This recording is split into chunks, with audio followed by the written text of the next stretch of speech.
በአብ ስም አምኜ አብን ወላዲ ብዬ በወልድ ስም አምኜ ወልድን ተወላዲ ብዬ በመንፈስ ቅዱስ ስም አምኜ መንፈስ ቅዱስን ሰራጺ ብዬ በስም በአካል በግብር በኩነት ሶስት ብዬ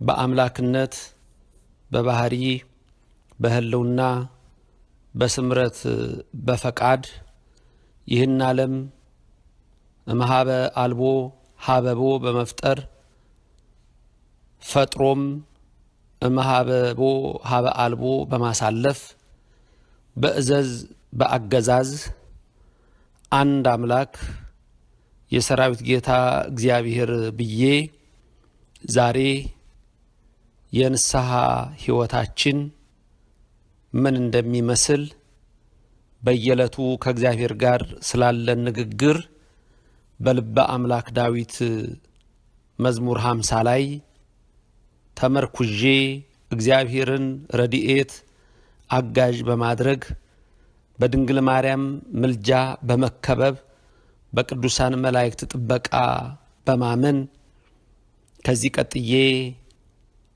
አስተምራለሁ። በመላው ዓለም ሁሉ የምትገኙ በክርስቶስ ክርስቲያን በወልድ ውሉዳን ተብላችሁ የተሰየማችሁ የእግዚአብሔር ቤተሰቦች የመብርሃን ልጆች የቅዱሳን ወዳጆች ኦርቶዶክሳውያን ክርስቲያኖች በጠቅላላ ሰላም እግዚአብሔር በእኔም ላይ በእናንተም ላይ አድሮ ይኑር። እንደምን አላችሁ? ባላችሁበት ቦታ ሁሉ የአብ ጸጋ ይደርባችሁ። ባላችሁበት ስፍራ ሁሉ የወልድ ቸርነት አይለያችሁ። ባላችሁበት ቦታና ሀገር ሁሉ የመንፈስ ቅዱስ ኅብረት አንድነት አይራቃችሁ። እግዚአብሔር አምላካችን ይህችን ሰዓት ከዓለም ጫጫታና ርኩሰት ለይቶ የእርሱ የሆነውን ቅዱስ የሆነ ቃሉን እንድንሰማ ስለፈቀደልን ሁላችንም እናመሰግነዋለን። ከዘላለም እስከ ዘላለም ለስም አጠራሩ ክብር ምስጋና ይግባው። ይህ ቃል የሚሰማችሁ ሁሉ አሁን ልቡናችሁን ከቃሉ ጋር አድርጉ፣ አእምሮአችሁንም ስጡ፣ ልቡናችሁንም አስማርኩ። እኔ አሳሳቢ ነኝ፣ እግዚአብሔር ያስተምራችኋል። እኔ አስታውሳለሁ፣ በልባችሁ እሱ ይጽፋል። የልድያን ልቡና ብሩህ ያደረገ የእናንተንም ልቡና ብሩህ ያድርግላችሁ። ለእኔም ደግሞ ለአገልጋዩ ለባሪያው የቃሉን ደጅ እንዲከፍትልኝ ሁል ጊዜ በጸሎታችሁ አስቡኝ። ዛሬ ረድኤተ እግዚአብሔርን አጋዥ በማድረግ እንደነገርኳችሁ ስለ ንስሐ ሕይወታችን በተለይ ደግሞ በየቀኑ ከእግዚአብሔር ጋር ስለሚኖረን ንስሐ ምን መጸለይ እንዴት ማለት እንዳለብን የተጻፈውን የመዝሙር 50 ምስጢር እንመለከታለን። በመጀመሪያ ንስሐ ማለት መመለስ ማለት ነው። መመለስም ደግሞ ከኃጢአት ወደ ጽድቅ ከአምልኮተ ጣዖት ወደ አምልኮተ እግዚአብሔር መመለስ ማለት ነው። መመለስ ወደ እግዚአብሔር ማየት፣ በሱ ማመን፣ መታመን፣ የሰሩትን ኃጢአት ይቅር በለኝ ብሎ ወደ እግዚአብሔር ማልቀስ ነው ንስሐ።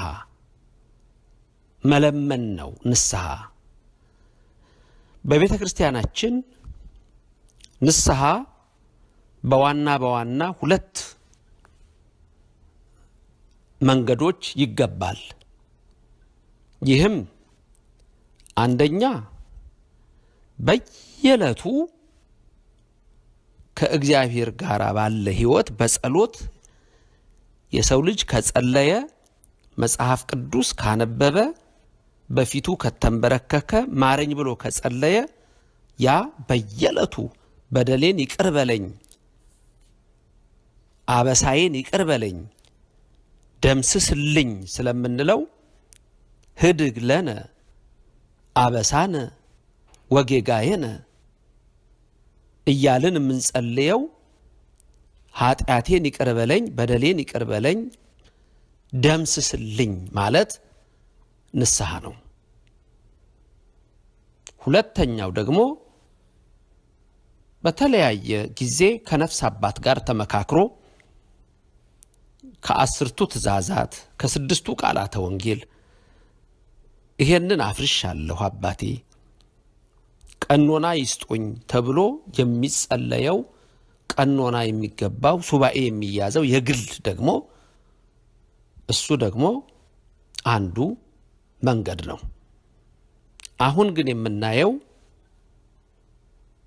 በየዕለቱ እየኖርን ስለሆነ ካህናት ጋር ደግሞ በየዕለቱ ንስሐ ስለማይገባም ሕጉም ስላልሆነ በየዕለቱ ግን ከእግዚአብሔር ጋር የእያንዳንዳችን ሕይወት በንጽህና እንዲመላ በቅድስና እንዲደገፍ የእግዚአብሔር ረድኤት እንዳይርቀው ነፍስ እንዳትራቆት እንዳታዝን እንዳትተክዝ ሕይወታችን ደስ እንዲለው ነፍሳችን ሐሴት እንድታደርግ ሰውነታችንም ደስ እንዲለው በየቀኑ ማረኝ የምንልበት መንገድ ነው። ስለዚህ ዛሬ መዝሙር 50 ምን አይነት ምስጢር እንዳለው እሱን እነግራችኋለሁ። መዝሙር 50 ሁሉ ጊዜ ልትጸልዩት የሚገባ በየዕለቱ ንስሐ መግባት ማለት ነው። መዝሙር 50 መጸለይ ከጸሎት ጋር ጨምራችሁ መጸለይ በየዕለቱ ንስሐ መግባት ማለት ነው። ሌላ ቀርቶ በቃላችሁ ብትይዙት ደስ ይለኛል። ቢሆን በግዕዙ ነው። ከቻላችሁ የሚያስተምራችሁ ካለ አጠገባችሁ በግዕዙ ብትይዙት ደስ ይለኛል። ካልሆነም ደግሞ እንደየቋንቋችሁ በአማርኛም ይዛችሁ በምትሹት ይዛችሁ ሌላ ቀርቶ ሁሉ ጊዜ ብትሉት ለምሳሌ የጥንት አባቶቻችን የሚገርማችሁ እጃቸውን ሲታጠቡ ሰውነታቸውንም ሲታጠቡ ይሉታል ይሄንን መዝሙር 50። ስለዚህ ሻወር ስትወስዱ ራሱ ዝም ብላችሁ የባጤ ቆጡን ከማሰብ አንዳንዱ የባጤ ቆጡን እያሰበ ነው ሻወር የሚወስደው የሚታጠበው። አንዳንዱ ደግሞ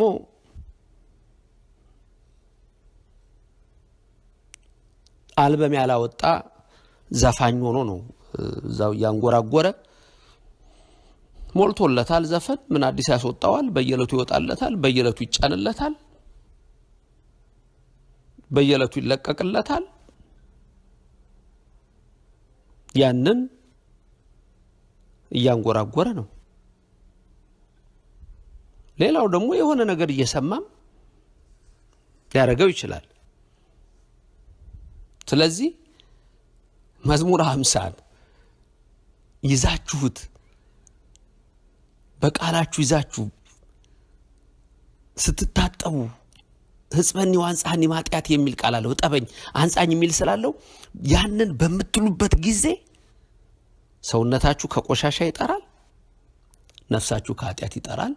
ሰውነታችሁ ሐሴት ያደርጋል፣ ይቀደሳል፣ የሥጋም የነፍስም ይሆናል። ስለዚህ የመዝሙር 50 ረቂቅ ምስጢር በየቀኑ ንስሐ ከእግዚአብሔር ጋር ከዚህ ቀጥዬ አስተምራለሁ። መጽሐፍ ቅዱስ ያላችሁ ቤት ያላችሁ እንግዲህ መዝሙር 50ን ገልጻችሁ እንደምትከታተሉ ተስፋ አደርጋለሁ። የነቢያትን የሐዋርያትን የሊቃውንትን ጉባኤ የባረከ እግዚአብሔር የኔና የናንተንም ይባርክልን። መስማት ያለባቸው ወገኖቻችሁ ካሉ አሁኑ ነው ጋብዛችሁ የምትከታተሉት። የመብርሃን ቅድስተ ቅዱሳን ድንግል ማርያም ረድኤቷም ለአባ ሕርያቆስ ለአባ ኤፍሬም ለአባ ጊዮርጊስ ለቅዱስ ያሬድ ምስጢር የገለጸች እናት ልዩ ናትና ለእኔም ለአገልጋዩዋ ለእናንተም ለልጆቿ እመቤታችን ትግለጽልን። የቅዱስ ዳዊት በረከት በሁላችን አድሮ ይኑር፣ አሜን። መዝሙር 50 በየዕለቱ ከእግዚአብሔር ጋር ንስሐ። ተሳሃለኒ እግዚኦ በከመ እበየ ሳህልከ።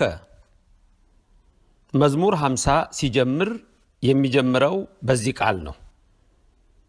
ይህንን ልበ አምላክ ዳዊት ስለ ራሱ ተናግሮታል። ስለ ራሱ ተናግሮታል ማለት የራሱን ሕይወት በዚህ ውስጥ ይገልጸዋል። እንዴት እግዚአብሔርን እንደለመነው፣ እግዚአብሔር ምን እንደሚፈልግ፣ እግዚአብሔር እንዴት ይቅር እንደሚል ልበ አምላክ ዳዊት በዚህ ውስጥ ለኛ መማሪያ የሆነን ዘንድ እግዚአብሔር አናግሮታል፣ ገልጾለታል። ለኛ ሁሉ ሕይወት ሆኗል። ሌላው ትሩፋን የሚባሉ የትሩፋን ነገር አለበት። ትሩፋን የተባሉት ደግሞ በፈተና በጭንቀት ተይዘው የነበሩ በስደት ሀገር የኖሩ ናቸው። ትሩፋን የሚባሉት ዛሬ በስደት ውስጥ ያላችሁ ሰዎች ባጠገባችሁ እንኳ ካህን ባይኖር በጸሎት በምትጸልዩበት ጊዜ በየቀኑ እግዚአብሔር እንዴት በምህረት በይቅርታ እንደሚጎበኛችሁ ስለማታውቁ ትጨነቃላችሁ። እግዚአብሔር ግን በየቀኑ በጸለያችሁ ቁጥር በደላችሁን እየደመሰሰ እያነጻ እያጠበ ነው። ትሩፋን የሚላቸው እንግዲህ ባቢሎን ሀገር ተሰደው ወላጆቻቸው በዛ የወለዷቸው ስዱዳን ምስኪኖች የተጨነቁ የተቸገሩ ሰዎች ናቸው። ሌላው ትሩፋን የሚላቸው በአሶር ምርኮ ጊዜ 10 ነገድ ሄዶ 2 ነገድ ተርፈው ስለነበሩ እነሱም በስቃይና በጭንቀት ውስጥ ስለነበሩ ዳዊት የራሱን ሕይወት፣ የራሱን ኃጢአት፣ የራሱን ጭንቀት፣ የራሱን ንስሐ ከእግዚአብሔር እንዴት እንደታረቀ ይነግራቸዋል። ትሩፋን እንዴት ከእግዚአብሔር እንደታረቁ ይነግራቸዋል። ሌላው የምእመናን ነገር ማለት የኔና የናንተም ነገር እዚህ ውስጥ አለ። እኛም እንዴት እንደምንታረቅ ይነግረናል። አቤቱ እንደ ይቅርታ ብዛት ገናናነት ይቅር በለኝ ብሎ ነው የሚጀምረው። እንግዲህ እያንዳንዳችሁ ቃሉን ስናገር በየመሃል መደገም ያለበትን እየደገማችሁ ነው የምትሄዱት። አሁን ለምሳሌ አቤቱ እንደ ይቅርታ ብዛት ገናናነት ይቅር በለኝ፣ ይህን ቃል ትደግሙታላችሁ፣ ትሉታላችሁ። ደስ ደስ የሚላችሁ ቃል ጋር እየደገማችሁ ተናገሩ። ደስ የሚላችሁን ቃሎች እንደገና ጻፏቸው ከስር። ደስ የሚላችሁን የሚሰማችሁን ልክ ልባችሁን ሲናገራችሁ ተናገሩት ወይም ጻፉት። አቤቱ እንደ ይቅርታ ብዛት ገናናነት። በቃ ሲጀምር ገና የሚነግራችሁ የእግዚአብሔር ይቅርታው እንዴት የበዛ እንደሆነ፣ ገናናነቱ እንዴት የበዛ እንደሆነ እሱን ጠቅሶ ይቅር በለኝ ነው የሚለው። ይቅር ማለት ትችላለህ። ወበከመ ብዝሃ ምሕረትከ ደምስስ ኃጢአትየ፣ እንደ ቸርነት ብዛት መጠን ይቅር በለኝ። እንደ ቸርነት ብዛት፣ ቅድም የይቅርታ ብዛት፣ እንደገና ገናናነት፣ እንደገና የቸርነት ብዛት፣ በዚህ ሁሉ መጠን ይቅር በለኝ። ሕጽበኒ ወአንጽሐኒ እምኃጢአትየ፣ ከኃጢአቴ ፈጽመህ ንጹሕ አርገኝ። ኢሳይያስ ነቢይ በረከቱ በእኔም በእናንተ ላይ ይደርና በምዕራፍ 1 ከቁጥር 17 ጀምሮ እጃችሁን ታጠቡ ይላል። ልባችሁንም ታጠቡ፣ ንጹሕ፣ እግዚአብሔርን እሺ በሉት። እሺ ብትሉ የምድርን በረከት ትበላላችሁ፣ እምቢ ብትሉ ግን ሰይፍ ይበላችኋል ይላል። ዛሬ ላለብን ሁሉ ችግር፣ ዛሬ ላለብን በሀገራችንም ሆነ በቤተ ክርስቲያናችንም ሆነ እንደ ሁሌው እንደምነግራችሁ በግል ሕይወታችን ላለው ነገር ንስሐ ነው መልሱ። እግዚአብሔር ነው ይቅር ባዩ፣ ገናና እግዚአብሔር፣ ይቅርታው የበዛ እግዚአብሔር፣ ቸርነቱ የበዛ እግዚአብሔር። ሕጽበኒ ወአንጽሐኒ እምኃጢአቴ ያለው ዳዊት፣ እጠበኛ አንጻኝ፣ ከኃጢአት የምታጥበኝ የምታነጻኝ አንተ ነህ ይለዋል። የየቀኑ ንስሐ ከእግዚአብሔር ጋር እንግዲህ ተመልከቱ። ሕጽበኒ ወአንጽሐኒ እምኃጢአቴ፣ ከኃጢአቴ ፈጽመ ንጹሕ አድርገኝ። ወማበሳየኒ አንጻሐኒ። ተመልከቱ፣ መጀመሪያ ከምኔ እጠበኝ ያለው ከኃጢአቴ፣ ቀጥሎ ደግሞ ከምን አንጻኝ አለ? ከአበሳዬ። ኃጢአትና አበሳ ምንድናቸው? ይለያያሉ ወይ? ኃጢአትና አበሳ ይለያያሉ። ኃጢአት የሚባለው ትንንሹ ነው። አበሳ ከኃጢአት የበለጠ ነው። ጌጋ የሚባል ደግሞ አለ፣ ከዛ የባሰ ነው። ስለዚህ ከትንንሹም ኃጢአቴ ከትልልቁም ኃጢአቴ ሰርቼ ከመጣብኝ ፍዳ አድነኝ። ኃጢአት ሰርቼ ነው ፍዳ የመጣብኝ፣ በደል ሰርቼ ነው ፍዳ የመጣብኝ። ስለዚህ ከኃጢአቴም አንጻኝ፣ ከበደሌም እጠበኝ። አንጻኝ። ኃጢአት አቆሽሾናል፣ ርኩሰት አቆሽሾናል፣ ዝሙት አቆሽሾናል፣ ጣዖት አቆሽሾናል፣ ክፉ መናገር ሐሜት አቆሽሾናል፣ ስርቆት አቆሽሾናል፣ ጫት አቆሽሾናል፣ ሲጋራ አቆሽሾናል፣ ሐሺሽ አቆሽሾናል፣ አድመኝነት አቆሽሾናል፣ የተበላሸ ፖለቲካ አቆሽሾናል፣ በዘር መመካት አቆሽሾናል፣ በጎሳና በጎጥ ማሰብ አቆሽሾናል። ይሄ ሁሉ ቆሽሸን ያለንበት ነውና ከኃጢአቴም ከትንሹ ካበሳዬም ከትልቁ ሰርቼም ካመጣሁት ፍዳ አቤቱ አድነኝ። እስመ ለልየ አአምር ጌጋዬ፣ እኔ ባለቤቱ በደሌን በሰውነቴ አውቀዋለሁና። ዳዊት ስለ ራሱ ይናገራል። አውቀዋለሁ ይላል። ትሩፋንን ያውቀዋለሁ ይላል። እኔና እናንተም እናውቀዋለን። አናውቀውም? የሰራነውን ረስተነዋል። የሰራነውን በእግዚአብሔር ዘንድ አይታወቅም ይሄ። ስለዚህ ልበ አምላክ ዳዊት እየለመነ ነው። ትሩፋን እየለመኑ ነው። ምእመናን እየለመኑ ነው። እኔና እናንተም ኃጢአት ሰርተን በደልን አድርገን ከመጣብን መከራና ፍዳ እንሰወር እንድን ዘንድ ያጥበንና ያነጻን ዘንድ ኃጢአታችንን ሁሉ እናውቀዋለን። ወኃጢአቴኒ ቅድሜ ውእቱ በኩሉ ጊዜ፣ ኃጢአቴም ሁል ጊዜ በፊቴ ነው፣ አስበዋለሁ። ማሰብም ደግሞ ንስሐ አይባልም። ማሰቡ አይደለም። መጸጸት ንስሐ አይደለም። ይቅር በለኝ የምትለው ቃል ከአንደበታችን መውጣት አለባት። ማሰብ አይደለም። ኃጢአትን እያሰቡ እንደገና በሐሳብ መድገም አይደለም። ማሰብ ከደግነት አያወጣም።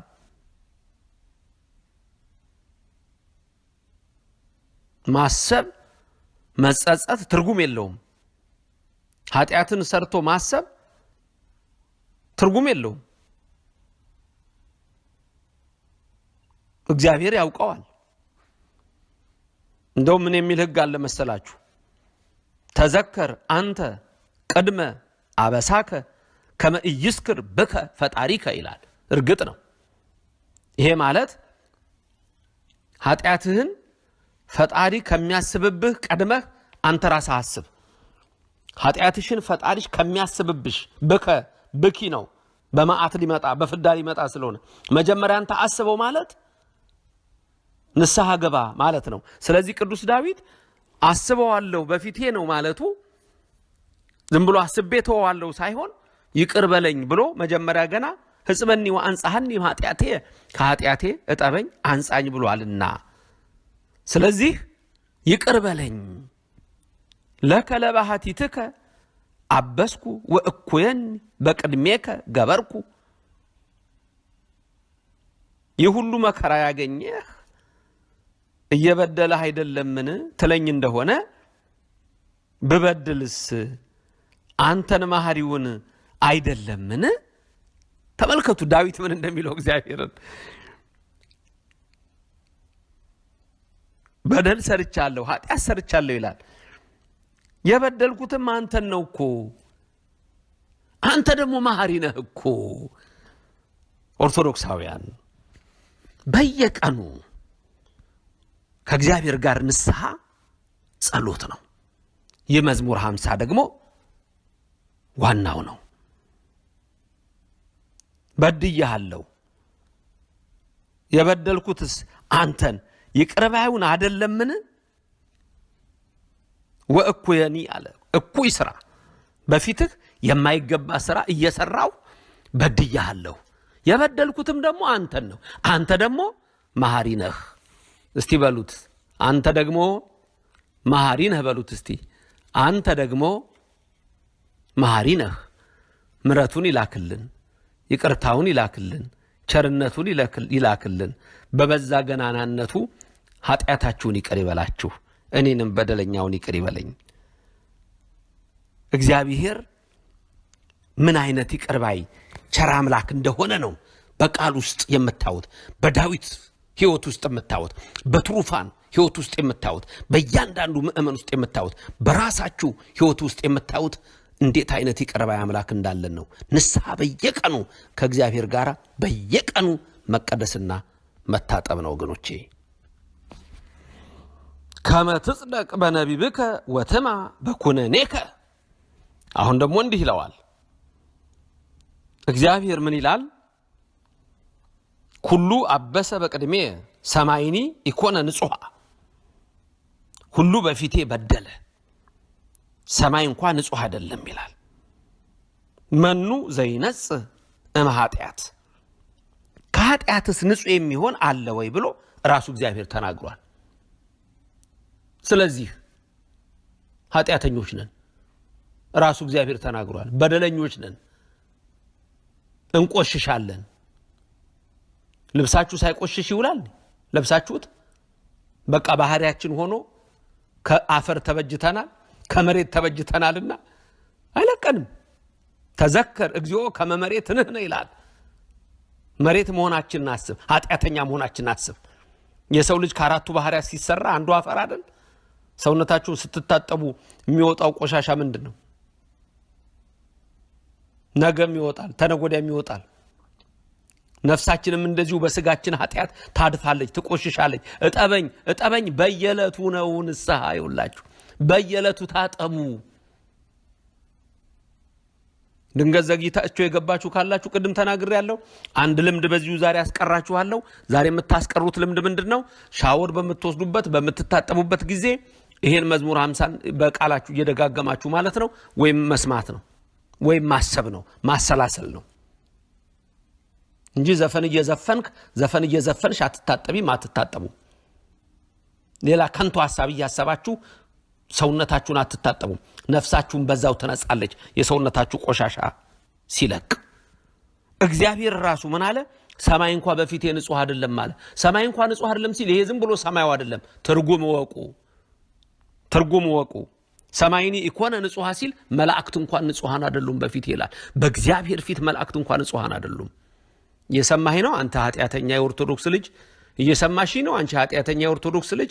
ከፋችሁ ኃጢአተኛ ስላልኳችሁ እኔ ኃጢአተኛው ስናገራችሁ ከፋችሁ እንዴ? መላእክት ንጹሃን ካልሆኑ እኔ እናንተ ማነን? መላእክት እንኳን በፊቱ ንጹሃን ካልሆኑ አንቺ ማነሽ? ተመልከቱ። ለዚህ እኮ ነው ማቴዎስ 7:1 ላይ አትፍረዱ እንዳይፈረድባችሁ የተባለው። ንጹሃን ናችሁ እናንተ አይደላችሁም፣ ሰማያት እንኳን ንጹሃን አይደሉም ይለናል። ስለዚህ መታጠብ አለብን በየቀኑ፣ መንጻት አለብን በየቀኑ፣ ከድፈታችን መንጻት አለብን። ዳዊት የሚጸልየውን ጸሎት ነው። ማንም ንጹህ የለም አለ እግዚአብሔር። ስለዚህ በቃልህ አንተ ሁልጊዜ እውነትን የምትናገር አዋቂ፣ ሁሉን የምትመረምር፣ በፈረድከው ፍርድ የምትረታ፣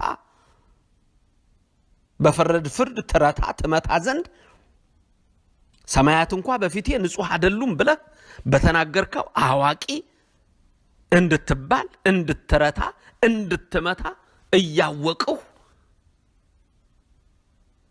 ይቅር በለኝ ብዬ ወደ አንተ ገሰግሳለሁ። እነዚህን ጥቅሶች ይሰጣችሁና በኋላ ነው የምታነቧቸው። ይህን ትምህርት ደግሞ ደጋግሞ መስማት እጅግ አስፈላጊ ነው። ጥቅሶቹ ኢሳይያስ 43:26፣ ሉቃስ 18:13፣ ዮሐንስ ወንጌል 3:33፣ ወደ ሮሜ ሰዎች 3:4፣ ወደ ቲቶ 1:2፣ እነዚህን ቃላቶች ተመልከቱ። ዳዊት ይቅር በለኝ፣ እጠበኝ፣ አንጻኝ ከኃጢአቴ ካበሳዬ ይላል። ኃጢአት ትንንሹ፣ አበሳ ትልልቁ ማለት ነው። እስመናሁ በኃጢአት ተጸነስኩ።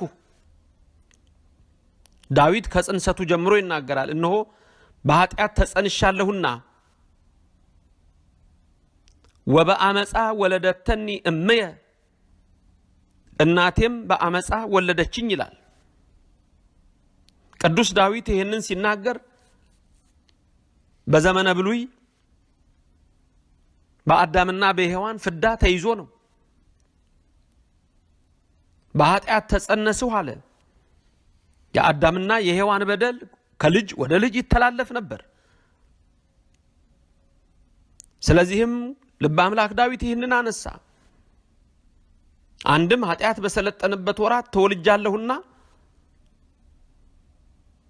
እናቴ ሔዋን ኃጢአትን በሐልዮ ጸንሳ በነቢብ ወልዳ በገቢር ባሳደገችበት ወራት ተወልጃለሁና። ልብ በሉ። እኛም እንደ አዳም እኛም እንደ ሔዋን ኃጢአትን መጀመሪያ በሐልዮ እንጸንሳለን። በሐሳብ ይጸነሳል ኃጢአት። በሐሳብ ነው የሚጀምረው ኃጢአት። በነቢብ ይወለዳል፣ በገቢር ያድጋል። ሁል ጊዜ ቤተክርስቲያን መጨረሻ ላይ እግዚኦ ማረነ ክርስቶስ 12 ጊዜ በእንተ እግዝእትነ ማርያም 12 ጊዜ ካልን በኋላ ካህናት እግዚአብሔር ይፍታ ሲሉ ምንድነው የሚሉት? ሁል ጊዜ ምንድነው የምንለው? በሐልዮ በነቢብ በገቢር እማይሰራ ኃጢአት እግዚአብሔር ይፍታ ነው የምንለው። ምን ማለት ነው ምእመናን? በሐሳብ በመናገር በመፈጸም የሰራችሁትን ኃጢአት ሁሉ እማይሰራ ኃጢአት ማለት ከታሰራችሁበት ኃጢአት እግዚአብሔር ይፍታ ነው። ያ ሲባል በየቀኑ የሰው ልጅ በቅዳሴው ሰዓት ኃጢአቱ ይደመሰስለታል። ራሱን ለካህን የሚያሳይበት ደግሞ ራሱ ጌታ እንደተናገረ ጊዜ አለው። ንስሐ ግን በየቀኑ ነው። መዝሙር 50 በየቀኑ ልንለው የሚገባ የንስሐ ጸሎት ነው። እናቴ በኃጢአት ጸነሰችኝ በአመፃም ወለደችኝ ብሎ ሲናገር እናቴ ሔዋን ኃጢአትን በሐሳብ በሐልዮ ጸንሳ በነቢብ በመናገር ወልዳ በገቢር በተግባር በማሳደግ ከሷ ተወልጃለሁ እኔም ያው ነኝ ሲል ነው። የእናቴን የአባቴን ነገር አደርጋለሁ። ስለዚህ ሲጀምር ራሱ ምንድነው ያለው? ይቅር በለኝ። እስመናሁ ጽድቀ አፍቀርከ፣ አንተ ግን እነሆ እውነትን ወደሃልና፣ አንተ እውነተኛ አምላክ ነህና፣ ይቅር ባይ አምላክ ነህና። በኢሳይያስ 46 ቁጥር 8፣ በኤርምያስ ምዕራፍ 3 ቁጥር 12፣ በሉቃስ 15:18 ያለውን ቃል አንብቡ። የመማሪያ ጊዜ ካላችሁ ደግማችሁ ስትሰሙ እነዚህን ታነባላችሁ። እነሆ እውነትን ወደሃልና ዘኢይትነበብ ህቡአ ጥበበከ አይዳእከኒ፣ ዋጋው ይህ ተብሎ የማይነገር ሕግህን ሰራህልኝ ይለዋል። ዋጋ የሌለው ተመልከቱ፣ የማይነገር የሚደነቅ ዋጋ የሌለው ሕግህን ሰራህልኝ። ተነዛሃኒ በአዛብ ወእነጽህ፣ በጭራ ትረጨኛለህ ታነጻኛለህ በሚል በአማርኛው ተተርጉሟል። በማየ ንስሐ ታጥበኛለህ እኔም ንጹሕ ሆናለሁ። በማየ ንስሐ በንስሐ ውሃ ታጥበኛለህ እነጻለሁ። ታጽበኒ ወእምበረድ እጻዱ፣ በማየ ንስሐ ታጥበኛለህ በንስሐ ውሃ እኔም ከበረዶ ይልቅ ንጹሕ ነጭ ሆናለሁ። እጻዱ ንጹሕ ሆን ዘንድ እጠበኝ፣ ታጥበኛለህ በማየ ንስሐ ተመልከቱ። በየዕለቱ ንስሐ ከእግዚአብሔር ጋር ታሰማአኒ ትፍሥሕተ ወሐሴተ ማጠብ ብቻ አይደለም፣ በማየ ንስሐ ማጥራት ብቻ አይደለም። አንተ ደስ የሚያሰኝ ቃል ታሰማኛለህ፣ ደስ የሚል ቃል ታሰማኛለህ፣ ደስ የሚል ቃል ታሰማኛለህ። እግዚአብሔር ሁልጊዜ ደስታን በውስጣችን ይጨምራል። ማንም ሊሰጣችሁ የማይችል ደስታን ለአእምሯችሁ ይሰጣል። በምንም አይነት ህይወት ውስጥ ሁኑ፣ በምንም አይነት ኑሮ ውስጥ ሁኑ፣ በምንም አይነት ችግር ውስጥ ሁኑ፣ እግዚአብሔር ያውቀዋል፣ ሁሉን ያውቃል። በየዕለቱ ከሱ ጋር ለሚገናኙ ሰዎች በየትኛውም ስፍራ ሁኑ ጸልዩ፣ ከጸሎት አታቋርጡ። ዮሴፍን አስቡት። እግዚአብሔር ከዮሴፍ ጋር ነበረ። ወንድሞቹ ጉድጓድ ውስጥ ሲጨምሩት እግዚአብሔር ከዮሴፍ ጋር ነበር። በጉድጓድ ውስጥ ይጸልያል ማለት ነው። ና ይለዋል አለ ማለት ነው። ጉድጓድ ውስጥ ሸጡት ባሪያ አድርገው ለግብጽ። እግዚአብሔር ከሱ ጋር ነበረ። እስር ቤቱ ጨመሩት፣ እግዚአብሔር ከሱ ጋር ነበረ። ከእስር ቤት ወጥቶ ዙፋንም ላይ ተቀመጠ፣ ባለስልጣን ሆነ፣ እግዚአብሔር ከሱ ጋር ነበረ። ሳውዲ አረቢያ ብትገባ፣ ሳውዝ አፍሪካ ብትሄድ፣ ጃፓን ብትሆን ያለው ኮሪያ ቢሆን የተቀመጥሽው፣ ዱባይ ብትሆኚ ባህሬን፣ አዲስ አበባ ብትሆኚ፣ አስመራ ብትሆኚ፣ መቀሌ ብትሆን፣ ነቀምት ወለጋ ብትሆን፣ ሐረርጌ ብትሆን፣ አርሲ ብትሆን፣ ባሌ ብትሆን፣ ጎባ ላይ፣ አዋሳ ላይ ብትሆን፣ ወላይታ ሶዶ ብትሆን፣ አፋር ላይ ብትሆን፣ ጎንደር ላይ ብትሆን፣ ዚምባብዌ ብትሆን፣ ወጣ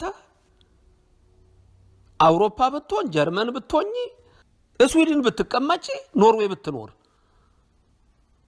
በአሜሪካ ስቴቶች ዋሽንግተን ዲሲ ብትሆኑ፣ ወይ ቨርጂኒያ ወይ ሜሪላንድ ብትሆኑ፣ ወይ ቴክሳስ ወይ ካሊፎርኒያ ወይ ላስ ቬጋስ፣ የፈለክሽበት ብትሆኑ አለ። ልበ አምላክ ዳዊት ምን አለ? ትፍሥሕትና ሐሴትን ደስ የሚያሰኝ ቃል ታሰማኛለህ። ይቅር በለኝ ስል ይቅር ትለኛለህ፣ እጠበኝ ስል ታጥበኛለህ። የብዙ ሰዎች ችግር ምን እንደሆነ ልንገራችሁ። የብዙ ሰዎች ችግር አሁን ልንገራችሁ። ችግራችሁን ኦርቶዶክሳውያን የሰማችሁኝ ነው። የእናንተ ችግር በጣም የማቀው ችግር አለኝ። ያንተን ችግር ያንቺን ችግር በደንብ የማቀዋለኝ።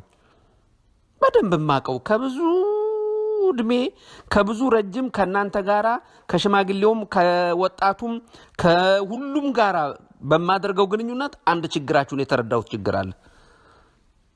ምን እንደሆነ ልንገራችሁ። አልናገርም።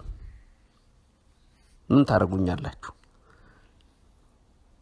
እሺ፣ ግማሹ ወረ በእናት ሊለይ ነው፣ ግማሹ ወረ በዛች በምትወዳት በማርያም ሊለይ ነው፣ ግማሹ በናዝሬቱ ኢየሱስ ሊለይ ነው፣ ግማሹ እንደው በእግዚአብሔር ሊለይ ነው፣ ግማሹ ደግሞ እንደው በእኔም የሚል አይጠፋም። ሁላችሁንም ወዳችኋለሁ የክርስቶስ ቤተሰቦች።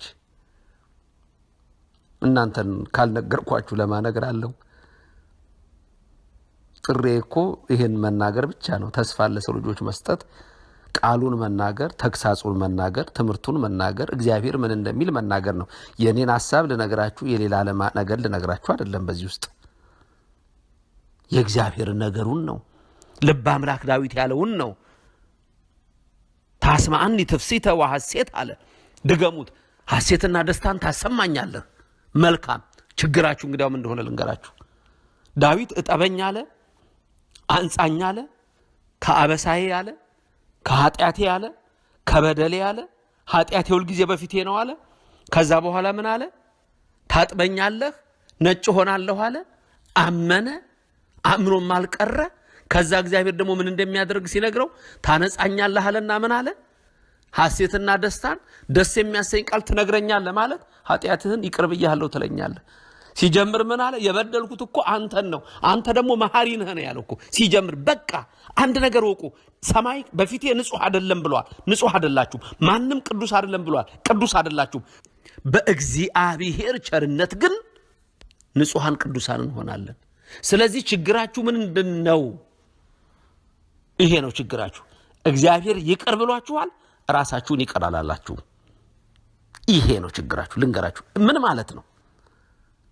አቡነ ዘበሰማያት ደግማችሁ አሁን ልክ ዳዊት እንዳለ ደስታን ታሰማኛለህ፣ ሐሴትን ታሰማኛለህ፣ ትፍስሕትን ታሰማኛለህ ብሎ እግዚአብሔርን ሲያመሰግን ይቅር ብለኸኛል ብሎ ያመሰግነዋል። ይቅር ባይነት ስራው ስለሆነ እግዚአብሔር፣ መሐሪነት ገንዘቡ ስለሆነ እግዚአብሔር፣ የበዛ ገናናነቱ፣ የበዛ ይቅርታው፣ የበዛ ቸርነቱ ነው ኃጢአታችን የሚያጥብልን። ያንተ የጸሎት ድካም፣ ያንተ የቀኖና ብዛት፣ ያንተ የስግደት ብዛት፣ ያንተ የስጦታ ብዛት፣ ያንተ የጧፍ ብዛት፣ ያንቺ የዕጣን ብዛት፣ ያንቺ የስጦታ ብዛት አይደለም። ያ የመታዘዛችን ምልክት ነው። የሚያድነን ምህረቱ ነው። የሚያድነን ቸርነቱ ነው። የሚያድነን የበዛው ገናናነቱ ነው። የሚያድነን መልካም የሆነው ቃሉ ነው። ስለዚህ እግዚአብሔር ይቅር ብሎናል። ራሳችሁን ግን ይቅር አላላችሁም። ገና የዛሬ 10 ዓመት የሰራሽውን ይቅር በለኝ ብለሽ እግዚአብሔርን ስንት ለምነሽዋል፣ ይቅር ብሎሻል። አንቺ ግን ራስሽን አሁንም በዛ ነገር ይቅር አላልሽም። ጥሩ ነው ማሰቡ፣ ይቅር በለኝ ብሎ ያለፈ በደልን ሁሉ ማሰብ። ግን ይቅር አላለኝም ብሎ በጭንቅላት ውስጥ ማሰብ ራሱ እግዚአብሔርን ይቅር ባይ አለ ማለት ነው። ግብሩ ይቅር ባይነት ነው፣ መሐሪነት ነው፣ ቸርነት ነው፣ ደስታን መንገር ነው፣ ትፍስሕት ነው፣ ሐሴት ነው። እንደው ምንድነው ኃጢአታችሁን አንድ ነገር ልንገራችሁ። አንድ አባት እግዚአብሔር ሁሉን የሚገልጥላቸው ናቸውና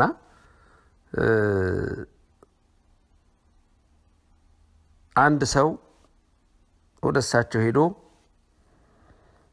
እንደ ሁሉን ይገልጽልዎታል አባታችን፣ እንደው ኃጢአቴ በጣም የበዛ ነው፣ እንደው የሰራሁት ኃጢአት ብዛቱ ልነግሮት አልችልም፣ እስቲ እንደው እግዚአብሔርን ጠይቁልኝ፣ እርሶን ያነጋግሮታል ይባላል እግዚአብሔርና እንደው ይሁን ለበዛ ኃጢአት ያለና እስቲ አባቴ ጠይቁልኝ ብሎ ጠየቃቸው። በዚህ ቀን ተመለሳሉትና ተመለሰ። ስለ ኃጢአቱ ብዛት እንደው እግዚአብሔር ምንድነው የሚለው ብሎ ተጨንቋል። ይቅር በለኝ እያለም የሚማጸን ሰው ነው። ብቻ ለማንኛውም የሆነውን ልንገራችሁ። መጣና ተመልሶ እንዴት ነው አባቴ እግዚአብሔርን አነጋገሩት? የኃጢአቴንስ ነገር ጠየቁት አለ። አዎ ጠይቄው ነበረ ልጄ ጠይቄው ነበረ። እና ምን አሉት? ቸኮለ ለመስማት። ምን አሉት አባ? እና ምን አሉት? አይ ረስቼዋለሁ፣ አንዱንም አላስታውሰው ምን ያለኝ። ኦርቶዶክሳውያን ክርስቲያኖች፣ የድንግል ማርያም ልጆች ኃጢአታችሁን አያስታውሰውም አምላካችሁ። እናንተ በየቀኑ ንስሐ ከገባችሁ ጊዜ ጠብቃችሁ ራሳችሁን ለካህናት የምታሳዩበት ጊዜ ካለ ከምንም በላይ በየቀኑ ጸሎት እያደረጋችሁ ይቅር በለኝ ብላችሁ አሁን እየተማርን ያለነው የመዝሙር 50 ረቂቅ ምስጢር ነው። እግዚአብሔርን ከለመናችሁ መሐሪውን አምላክ ክፉ አታርጉት። ይቅር ባዩን አምላክ ክፉ አታርጉት። ቸርነቱ የገነነውን አምላክ ክፉ አታርጉት። ደግ አምላክ አለን፣ ግን ደግ ስለሆነ አንዘብትበትም። ጣዖት አምልከ አዘብትበትም። ምስል አቁመህ አዘብትበትም። ለተራራ ሰግደህ አዘብትበትም። በዛፍ ስር ተንበርክካችሁ አዘብቱበትም። በወንዝ ዳር አትዘብቱበትም። በሞዓብ ጣዖት አትዘብቱበትም። በአክዓብ ርኩሰት አትዘብቱበትም። በኤልዛቤል ድፍረት አትዘብቱበትም። በሰዶም ርኩሰት አትዘብቱበትም። በገሞራ ቁሸት አትዘብቱበትም። ሕጉን ጥሳችሁ አዘብቱበትም። ከአማሌቅ ጋር አብራችሁ አዘብቱበትም። ከፈርዖን ጋር ጽዋ ጠጥታችሁ አዘብቱበትም። መርከብ ውስጥ ሳትገቡ አትድኑም። በአንዲቱ ሃይማኖት፣ በቀናች ሃይማኖት፣ በተዋህዶ እምነት፣ በክርስትና እምነት እርትዕት በሆነች በተዋህዶ እምነት ውስጥ ካልገባችሁ በስተቀር ፍልውሃው አይተዋችሁም። የሰዶም እሳትም ያቃጥላችኋል። ገሞራም የተገረፈበት አለንጋ አልወደቀም፣ ተቀምጧል እንጂ። መሐሪነቱን አትዘብቱበትም። ይቅርባይነቱን አትዘብቱበትም። የበዛ ገናናነቱን ቸርነቱን አትዘብቱበትም። ይቅር በለኝ እጠበኝ አንጻኝ ብላችሁ ስትንበረከኩ በፊቱ ስትደፉ ይቅር በለኝ ስትሉት ያኔ በቀራንዮ መስቀል ስር ሆናችሁ ተደፍታችሁ የምታለቅሰውን ድንግል ማርያም ስታዩ ደረቱን የሚመታውን ዮሐንስ ስትመለከቱ በቀራንዮ አደባባይ ስለናንተ የሾህ አክሊሉን ሲደፋ ስለኛ እጆቹ ሲዘረጉ ሲቸነከሩ እግሮቹ ሲቸነከር ጎኑ ሲወጋ ደሙ ሲፈስ ያንን የምንመለከት ከሆነ ያ ከጎኑ የሚፈሰው ውሃና ደም እኔና እናንተን የሚያጥብ ነው። ያ ደም እኔና እናንተን የሚያነጻ ነው። ያ ደም እኔና እናንተን የሚቀድስ ነው። ያ ደም ነው የሚያጥበን። ያ ደም ነው የሚፈውሰን። ያ ደም ነው የሚያድነን። ሕጽበኒ ወአንጻኒ እምኃጢአትየ ልበ አምላክ ዳዊት ጮኸ፣ በማየ ንስሐ ጠበኝ አለ። እንባችን ስትፈስ ኃጢአታችን ሲታየን ይቅር በለን ስንለው ከዛ በኋላ ምን ይላል? ምሬሃለሁ፣ ምሬሻለሁ፣ ይቅር ብያችኋለሁ። አዎ ደስታን፣ ሐሴትን፣ ፍስሐን ታሰማኛለህ። ይመጣል እግዚአብሔር እኛ ስንንበረከክ፣ በጉድጓዱም ብንሆን በሸለቆ፣ በተራራም ብንሆን በጅረቱ፣ በውስጥም ብንሆን በውጪ፣ በቤታችንም ብንሆን ከቤታችን ውጪ፣ በስደትም ብንሆን በሀገራችን ያ እግዚአብሔር ይመጣል። ከላይ ይመጣል። ታላቁ እግዚአብሔር አንድ ሰው አይንቅም፣ ይመጣል። አንድ ሰው ነበረ 100 በጎች የነበሩት አለ። አንዲቱ በግ ጠፋችበት ባዘነች። አንዲቱ ብትጠፋ ብትባዝንበት 99ን በተራራ ትቶ ያችኔ የጠፋችውን አንዲቱን በግ ሊፈልግ አይሄድምን? እኔም የመጣሁት እንደዚህ ሆነው አለ። ገናናው አምላክ፣ ቸሩ አምላክ፣ የቀረባይ አምላክ፣ ምሕረቱ የበዛ አምላክ የጠፋውን ልፈልግ ነው የመጣሁት። ለአብርሃምና ለይስሐቅ ለያዕቆብ አይደለም። በጣዖት ለረከሱት ለነምናሴ ነው የመጣሁት። ላደፉት ለቆሸሹት ነው የመጣሁት። በሽተኞቹን ነው ላድን የመጣሁት። እኔ ሐኪሙ የመጣሁት ለጤነኞች አይደለም አለ። ሕጽበኒ ወአንጻኒ እምኃጢአትየ ኃጢአቴ የበዛ ነው፣ በደሌ የበዛ ነው፣ ርኩሰቴ የበዛ ነው። አንተ ግን ካጠብከኝ፣ አንተ ግን ከፈወስከኝ አቤቱ አምላኬ ሆይ እነጻለሁ። አዎ እነጻለሁ፣ እቀደሳለሁ። አዎ እቀደሳለሁ፣ እታጠባለሁ። አዎ እታጠባለሁ። ማየ ንስሐ ያጥበኛል፣ ይቀድሰኛል። መጥምቁ ዮሐንስን ትልክልኛለህ፣ በበረከቱ ይጎበኘኛል። አንተ ትፈውሰኛለህ። አንተ ገብርኤልን ትልክልኛለህ፣ የእግሬ ሰንሰለት የእጄ ሰንሰለት ይፈታል። አንተ ሚካኤልን ትልክልኛለህ፣ የሞት ደብዳቤ ይቀየራል። ሁሉን የምታደርግ አምላክ ሆይ ደስ የሚያሰኝ ቃልህ ትፍስሂት ሐሴትን ታሰማኛለህ አለ ዳዊት። ታሰማኛለህ አለ ትሩፍ። ታሰማኛለህ አለ ምእመን። ታሰማኛለህ አለን እኛም። ንስሐ በየቀኑ ከእግዚአብሔር ጋር። አዎ ደስ የሚያሰኝ ቃል ትፍስሕትና ሐሴትን ታሰማኛለህ አለ።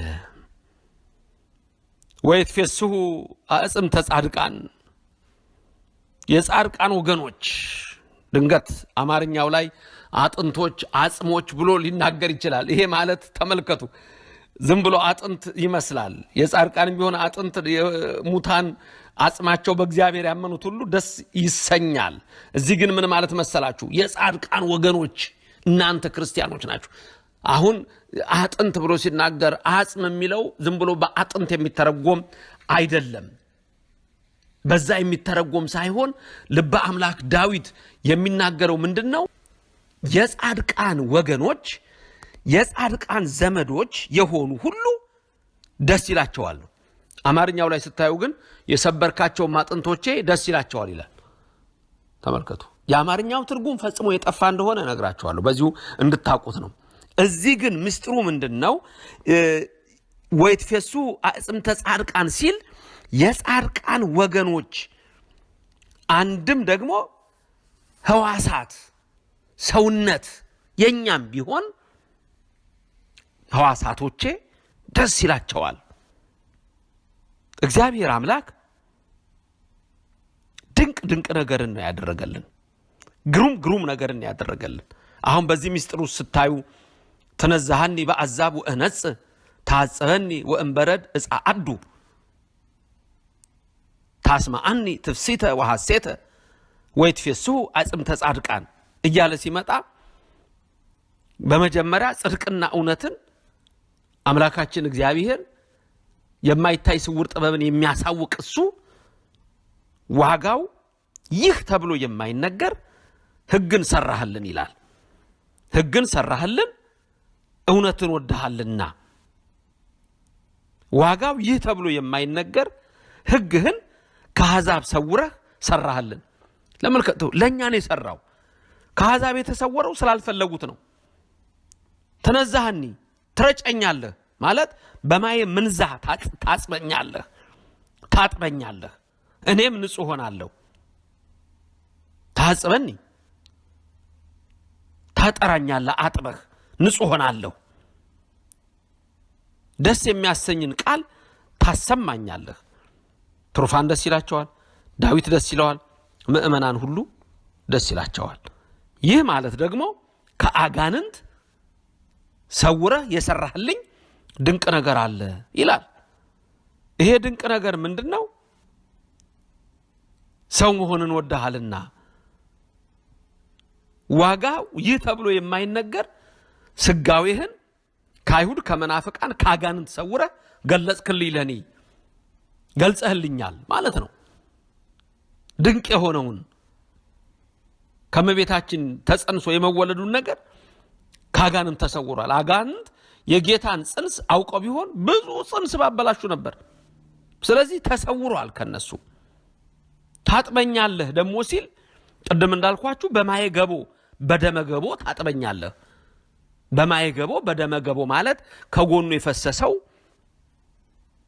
ደምና ውሃ ማለት ነው። በሱ ታጥበኛለህ፣ እኔም ንጹህ ሆናለሁ።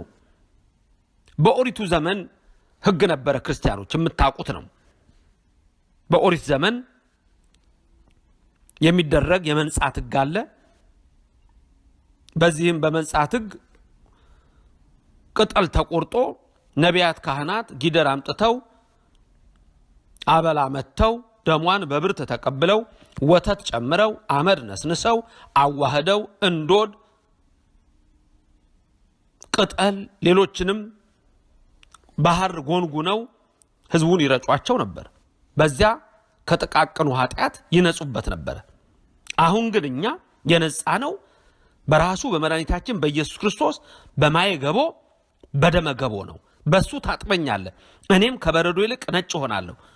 ደስ የሚያሰኝ ነገር ታሰማኛለህ ማለት ገና በመጀመሪያ በሐሙስ ዕለት ወመንፈቅ ዕለት ትወለድ ሞለት ተወለት ከብሎ ከ5 ቀን ተኩል በኋላ መጥቼ ተወልጄ አድንሃለሁ ብለሃልና።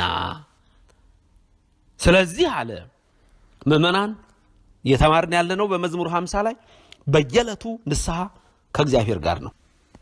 ስለዚህም ከሰማይ ሰማያት ወርዶ ከድንግል ማርያም ተወልዶ በቀራንዮ ተሰቅሎ በማየገቦ በደመገቦ አጽንተ ቀድሰኛልና ሚጥ ገጸከ እምኃጢአትየ ንስሐ ነው። አቤቱ ከኃጢአቴ ፊትህን መልስ። ቀደም እንዳልኳችሁ ደስ የሚያሰኛችሁ ቦታ ድገሙት። እኔ የምናገረውን ቃል ከፈለጋችሁ ጻፉት።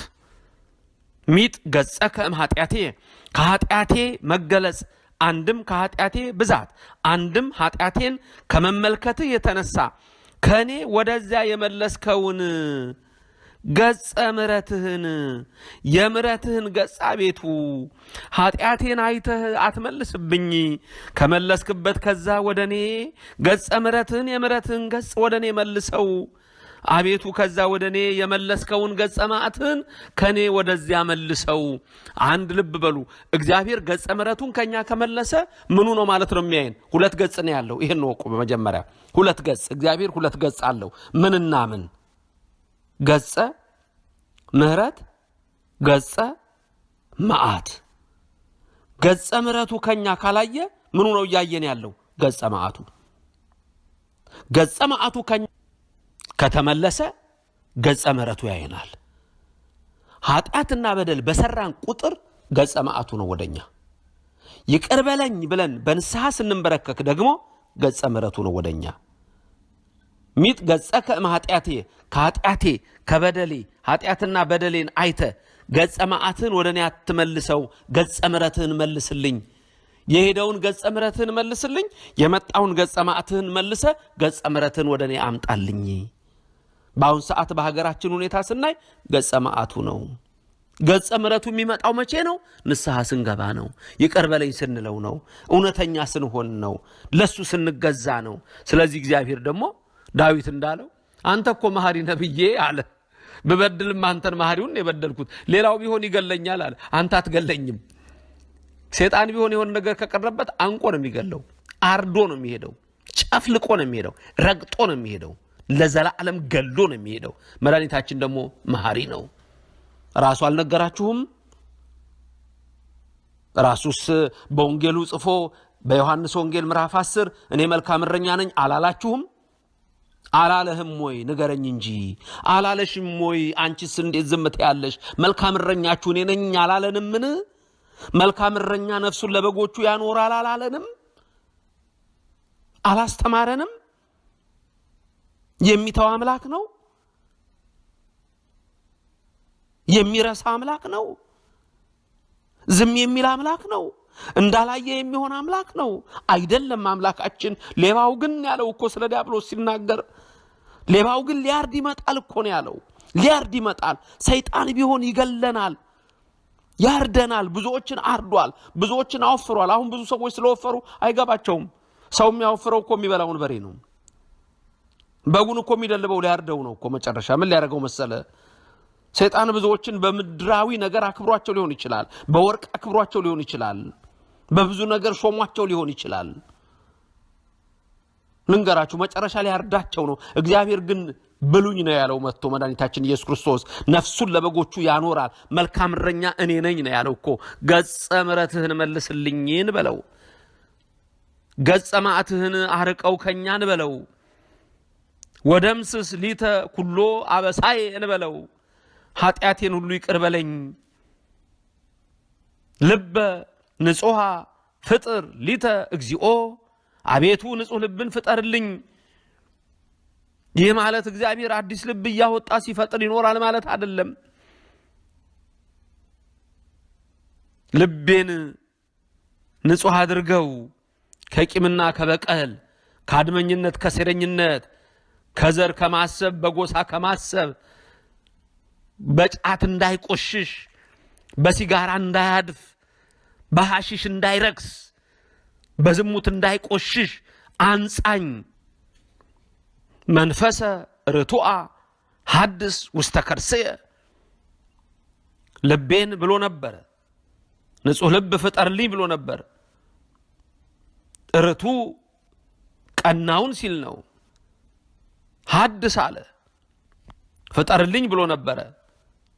አድስልኝ ሲል ነው። ልቦናዬን በእውቀት አድስልኝ ነው። ኢትግድፈኒም ቅድመ ገጽከ፣ ከፊትህ አትጣለኝ ማለት ከባለሟልነት አታውጣኝ። ከባለሟልነት እንዳወጣኸኝ አትቅር። ኃጢአት ሰርቼ ወጥቻለሁ። ከመረጥካቸው ጋር ነበርኩ፣ ከነቢያት ጋር ነበርኩ፣ ከሐዋርያት ጋር ነበርኩ፣ ከሰማዕታት ጋር ነበርኩ፣ ከቅዱሳን ጋር ነበርኩ፣ ከጻድቃን ጋር ነበርኩ፣ ከ72ቱ አርድእት ጋር ነበርኩ፣ ከ36ቱ ቅዱሳት አንስት ጋር ነበርኩ። ከነ ቅዱስ ጊዮርጊስ ጋር ነበርኩ፣ ከነ ቅዱስ ዲዮስቆሮስ፣ ከነ ቅዱስ ቄርሎስ፣ ከነ ቅዱስ መርቆሬዎስ፣ ከነ ቅዱስ ቴዎድሮስ፣ ከነ አባ አንጦንስ፣ ከነ አባ መቃርስ፣ ከነ አባ ብሶይ፣ ከነ አባ ብሆይ፣ ከነ አባ አርሳኒ፣ ከነ አባ ስልዋኖስ ከነዚህ ሁሉ ቅዱሳን ጋር ነበርኩኝ። ከነ አቡነ አረጋዊ፣ ከነ አባ ጉባ፣ ከነ አባ ጴንጤሌዎን፣ ከነ አባ ተክለ ሃይማኖት፣ ከነ አባ ገብረ መንፈስ ቅዱስ፣ ከነ አባ ጎርጎርዮስ፣ ከነ አባ አቡነ አብተ ማርያም ጋራ ነበርኩኝ። አታውጣኝ፣ ከባለሟልነት አታውጣኝ፣ በቀኝ ከሚቆሙት ጋር ነኝ። ከዛ አትለየኝ፣ ወደ ግራ አታርገኝ፣ ገጸ ምሕረትን መልስልኝ፣ ይቅር በለኝ፣ ጠበኝ፣ እነሆ መልሰኝ። ክርስቲያኖች በ40 ቀንና በ80 ቀን ስትጠመቁ እኮ ከነቢያትና ከሐዋርያት ጋር እኮ ናችሁ። ባለ አገሮች ናችሁ ነው የሚለው ቅዱስ ጳውሎስ እኮ ባለ አገሮች ናችሁ ከቅዱሳን ጋር። ከነ አብርሃም ከነ ይስሐቅ ከነ ያዕቆብ ጋር እኮ ነው በዘራቸው ሁሉ ይባረካል የተባለው። እናንተ ናችሁ። ከባለሟልነት አታውጣኝ ብላችሁ ጸልዩ። እንደ ኤሳው ወጥታችሁ እንዳትቀሩ፣ እንደ ዶኪማስ ኮብልላችሁ እንዳትቀሩ፣ በምንፍቅና እንዳትወጡ፣ በክደት እንዳትወጡ፣ በጣዖት እንዳትወጡ፣ በዛፍ አምልኮት እንዳትወጡ፣ በምስል እንዳትወጡ፣ በናቡከደነጾር የወርቅ ምስል፣ በነገስታት ከንቱ ሐሳብ፣ በከንቱ የፖለቲካ መሪዎች ከንቱ ሰለባ ሆናችሁ እንዳትወድቁ፣ በአቢሶሎምም ምክር እንዳትወድቁ። እናንተ ዛሬ ካላችሁበት የምንፍቅና ህይወት፣ የክደት ህይወት፣ የሱስ ህይወት፣ የጫት ህይወት፣ የሐሽሽ ህይወት፣ የሲጋራ ህይወት፣ የዝሙት ህይወት፣ የጥንቁልና ህይወት፣ የአድመኝነት ህይወት፣ የሰረኝነት ህይወት፣ ከሰዶም ህይወት፣ ከገሞራ ህይወት፣ ከሱባማ ህይወት፣ ከአዳማ ህይወት፣ ከጊብዓ ድፍረት፣ ከአማሌቅ ርኩሰት፣ ከሞዓብ ቁሸት፣ ከአሞናውያንም ኃጢአትና ከአሞራውያን ከኢያቡሳውያን ርኩሰትና ጣዖት ተለዩ፣ እኔ አምላክ ሆናችኋለሁ አባት ሆናችኋለሁ ብሎ ይጠራችኋልና እግዚአብሔር። ስለዚህ እናንተ ባለሟል ነበራችሁ። ከዚህ ባለሟልነት እንዳትወጡ እንዳንወጣ አቤቱ እንዳንወጣ ኢትግድፈነ እምቅድመ ገጽከ እንበለው። አቤቱ ከባለሟልነት አታውጣን፣ በፊትህ አትጣለን ማለት አታውጣን። ሰው አንድ ሰው ጎትተው አውጥተው ይጥሉት የለ ሂድ በቃ ተብሎ እየጎተቱ አውጡት የለ አታውጣኝ፣ እዛው እንደተሾምኩ አድርገኝ። አው በ80 ቀን የተሾም ያለው ሴቶች ሁሉ በ80 ቀን በ40 ቀን የተሾም ያለው ወንዶች ሁሉ በ40 ቀን ተሾመናልና የሾምከኝን አታውጣኝ በሉት። በየቀኑ ንስሐ ነው። መዝሙር 50 ይህን ረቂቅ ሚስጥር ነው የሚነግራችሁ። አንተ የኦርቶዶክስ ልጅ፣ አንቺ የኦርቶዶክስ ልጅ፣ እናንተ ክርስቲያኖች በጠቅላላ እግዚአብሔር የሚነግራችሁ ይሄንን ነው። ሌሎችም ይህን ድምጽ እየሰማችሁ ያላችሁ ወደ ቤታችሁ ግቡ። መሐሪ አባት አላችሁ። ኑ ውጡ። ከዛ ድንግል ማርያምን ከመስደብ፣ መላእክትን ከመስደብ፣ የሱ የሆኑትን ከመስደብ፣ በርኩሰት ከምትንገላቱ፣ በኃጢአት ከምትንገላቱ የኦርቶዶክስ እውነተኛ ትምህርት ዛሬ ይገለጽላችሁና ውጡ። ተረት ብላችሁ ስትናገሩ አትደነግጡምን? አይጸጽታችሁምን? ሰውነታችሁ አይሰቀቅምን? ካላችሁበት ርኩሰት፣ ከናይጄሪያ ጥንቁልና፣ ከጋና ርኩሰት፣ ከጀርመን ፍልስፍና፣ ከብዙ የሰዎች ሐሳብ ከሆነ ውጡና ወደ ኢየሱስ መቅደስ ነው፣ ወደ እውነተኛው አምላክ ነው። ከአውሬው ኢየሱስ ውጡ፣ ከሐሳዊ ኢየሱስ ውጡ፣ ወደ እውነተኛው ኢየሱስ ግቡ። ከዘመኑ ክፋት ራቁ። እግዚአብሔር ይጠራችኋል። ኢትግድፈኒ እምቅድመ ገጽከ፣ አቤቱ በፊትህ አትጣለኝ አትጣለኝ አትጣለኝ እያልን ልንጸልይ ይገባል። እግዚአብሔር መሐሪ፣ እግዚአብሔር ቸር ነውና በየቀኑ ንስሐ ከእግዚአብሔር ጋር ክርስቲያኖች፣ ይሄ ነው ሕይወታችን ሊሆን የሚገባው። እናንተ ክርስቶስ በደሙ ያዋጃችሁ ክርስቲያኖች እንግዲህ መዝሙር 50 በየዕለቱ ብንችል በግዕዙ ካልቻልንም እንደየቋንቋችሁ ይዛችሁ እንድትጸልዩት ያስፈልጋል። በተለይ እንዳልኳችሁ አንድ ልምድ ዛሬ አስተዋችኋል ያልኩት ቅድም የነገርኳችሁ በምትታጠቡበት ሰውነታችሁን ስራ በምትሰሩበት በታጠባችሁበት ቁጥር መዝሙር 50 በቃላችሁ ይዛችሁ እጽበኒ ዋንጻህኒ ማጥያቴ እያላችሁ ይህን እየደገማችሁ እግዚአብሔርን ስትለምኑት ይልቁንም በጸሎት ሰዓት የታወቀ ነው። እንደው በሄዳችሁበት ሁሉ ግን ይሄንን ባላችሁ ሰዓት ምንም በደልና ኃጢአት በእናንተ ላይ ሊኖር አይችልም። ይቅር ባይ አምላክ ቅድም እንዳለው የአባት ረስቼዋለሁ ነው ያለኝ እግዚአብሔር እንዳለ እግዚአብሔር ኃጢአታችንን ይርሳልን። እንግዲህ ከባለሟልነት አታውጣኝ አለ ዳዊት። አንድም ትሩፍ አታውጣኝ አለ፣ አንድም ምእመን አታውጣኝ አለ፣ አንድም እኔ ያለው አንድም አንተ አለህ አንድም አንቺ አላችሁ። አታውጣኝ ከባለሟልነት አታውጣኝ በሉት። አታውጣኝ አያውጣን እግዚአብሔር። እስየኒ ፍስሐ በአድኅኖትከ ይላል። በሌላም እስየኒ ፍስሐ ወአድኅኖተከ ይላል። በትድግናህ ደስ አሰኘኝ። ያሰኛችሁ እግዚአብሔር ደስ ያሰኛችሁ፣ በምትለምኑት ሁሉ ደስ ያሰኛችሁ። በትድግናህ በይቅር ባይነትህ በምሕረትህ በበዛው ቸርነትህ በገናናው ምሕረትህ ደስ አሰኘኝ። እስየኒ ፍስሐ ተድላ ደስታን አሰማኝ። ተድላ ደስታን አሰማኝ። ወአድኅኖተከ ትድግናህንም ስጠኝ። ተድላ ደስታን አሰማኝ፣ ትድግናህንም ይቅርታህንም ስጠኝ። አንድም በትድግናህ ልጅነትን ስጠኝ። አታውጣኝ ከባለሟልነትህ ብለን የለ ባለሟል አድርጎናል። ከባለሟልነት ደግሞ እንደውም ልጅ ስትሆኑ ደግሞ ምን ልትሆኑ ነው? የአባታችሁን ንብረት ልትወርሱ ነው። እናንተ ኦርቶዶክሳውያን አባታችሁ ኢየሱስ ክርስቶስ መንግስታችሁ መንግስተ ሰማያት ናት። ስሜን ቀድሱ መንግስቴን ውረሱ ብሎ ነው የፈጠራችሁ። ስሙን ትቀድሱ ዘንድ መንግስቱን ትወርሱ ዘንድ ያብቃችሁ መድኃኔዓለም። ያ ማየገቦ ያ ደመገቦ ይጠበን፣ ያንጻን ይቀድሰን፣ ከፊቱ የማይጣለን ከባለሟልነት የማያውጣችሁ ደስታ ተድላን ያሰማችሁ። በዚህ ሰዓት ብዙ የምታዝኑበት አለ አይደል? ብዙ የምታለቅሱበት አለ አይደለም? መቼ ነው የምትሉት አለ አይደል? ረተስ አልተሰማሁም እኔ የምትሉበት የለም? እኔንስ ትንሹን ወንድማችሁን የእግዚአብሔር አገልጋይ በጸሎት አስበኝ ትሉ የለም? ብዙዎች አላችሁ አይደለም? ዛሬ ምሕረቱ የሚያስፈልጋችሁ አላችሁ አይደለም? ይቅርታው የሚያስፈልጋችሁ፣ ተድላን ያጣችሁ፣ ደስታን ያጣችሁ፣ መከራ ብቻ የበዛባችሁ፣ ሳቃችሁ የተወሰደ እንባችሁ እየፈሰሰ ያለ በዚህ ሰዓት አያብስም እግዚአብሔር እንባችሁን? አይመለከትም ግፋችሁን? አያይም መከራችሁን? የራሔልን እንባ ያበሰ ሰማሁ ያለ አያይም አይሰማምን? ከባለሟልነት አታውጣኝ በሉት። ይቅርታህን አድርግልኝ። ሚጥ ገጸ ከኃጢአቴ ከኃጢአቴ ገጸ ማዕትህን መልስልኝ፣ ገጸ ምሕረትህን አምጣልኝ በሉት። እግዚአብሔር ደግ አምላክ ነው። ተድላና ደስታን ይሰጣል እግዚአብሔር። እሱ ብቻ ነው መፍትሄ ይችላል። ደግሞ ልንገራችሁ የሳራን መከራ አልገፈፈምን? 12 ዓመት ደም ሲፈሳት የነበረች ሴት በልብሱ ጫፍ አልዳነችምን? 38 ዓመት ሙሉ ተኝቶ የነበረው አልጋውን ተሸክሞ አልሄደምን? ወገኖቼ ስለዚህ ትድግናህን ስጠኝ፣ በትድግናህ እንደገና ልጅነትን ስጠኝ፣ ባለሟላ አድርገኝ። አረ ለዘላለም ባሪያ ሆነን ባገለገል ነው ባሪያው በሆነን። እሱ ደግሞ ወደደንና አባታችሁ ነኝ አለን። አባት ደግሞ ለልጁ ያወርሳል አለ። ምድራዊ አባት ምድራዊ ነገር ያወርሳል፣ ስጋዊ አባት የስጋ ንብረት ያወርሳል። እሱ ደግሞ ሰማያዊ መንግስቱን ያወርሰናል። የሰማዩ አባታችን ሆይ ብላችሁ ጸልዩ አለ። አባቴ ሆይ እኮ ነው ያለው። አምላኬ ሆይ ብላችሁ ጸልዩ እንኳን አላለንም እኮ ክርስቲያኖች። አምላኬ ሆይ ብላችሁ እንኳን ጸልዩ አላለም። አባቴ ሆይ አለ እኮ። ቅርብ ነኝ ሲል እኮ ነው። አምላኬ ስንል ራቅ ይላል አይደለም? አምላክ ስንል ራቅ ይላል፣ ትንሽ ያስፈራል። አባት ስንለው ቀረብ ይሌለ የምህረት አባት ቀረበን እኮ። ከጎን በፈሰሰው ማየገቦ ከጎን በፈሰሰው ደመገቦ እጠበን አምላክ ሆይ። ወበመንፈስ አዚዝ አጽናአኒ፣ አቤቱ አጽናን። ዳዊትን ያጸናኸው አጽናን። ትሩፍን በመንፈስ ረድኤት ምእመናንን በልጅነት ያጸናህ እኛን አጽናን።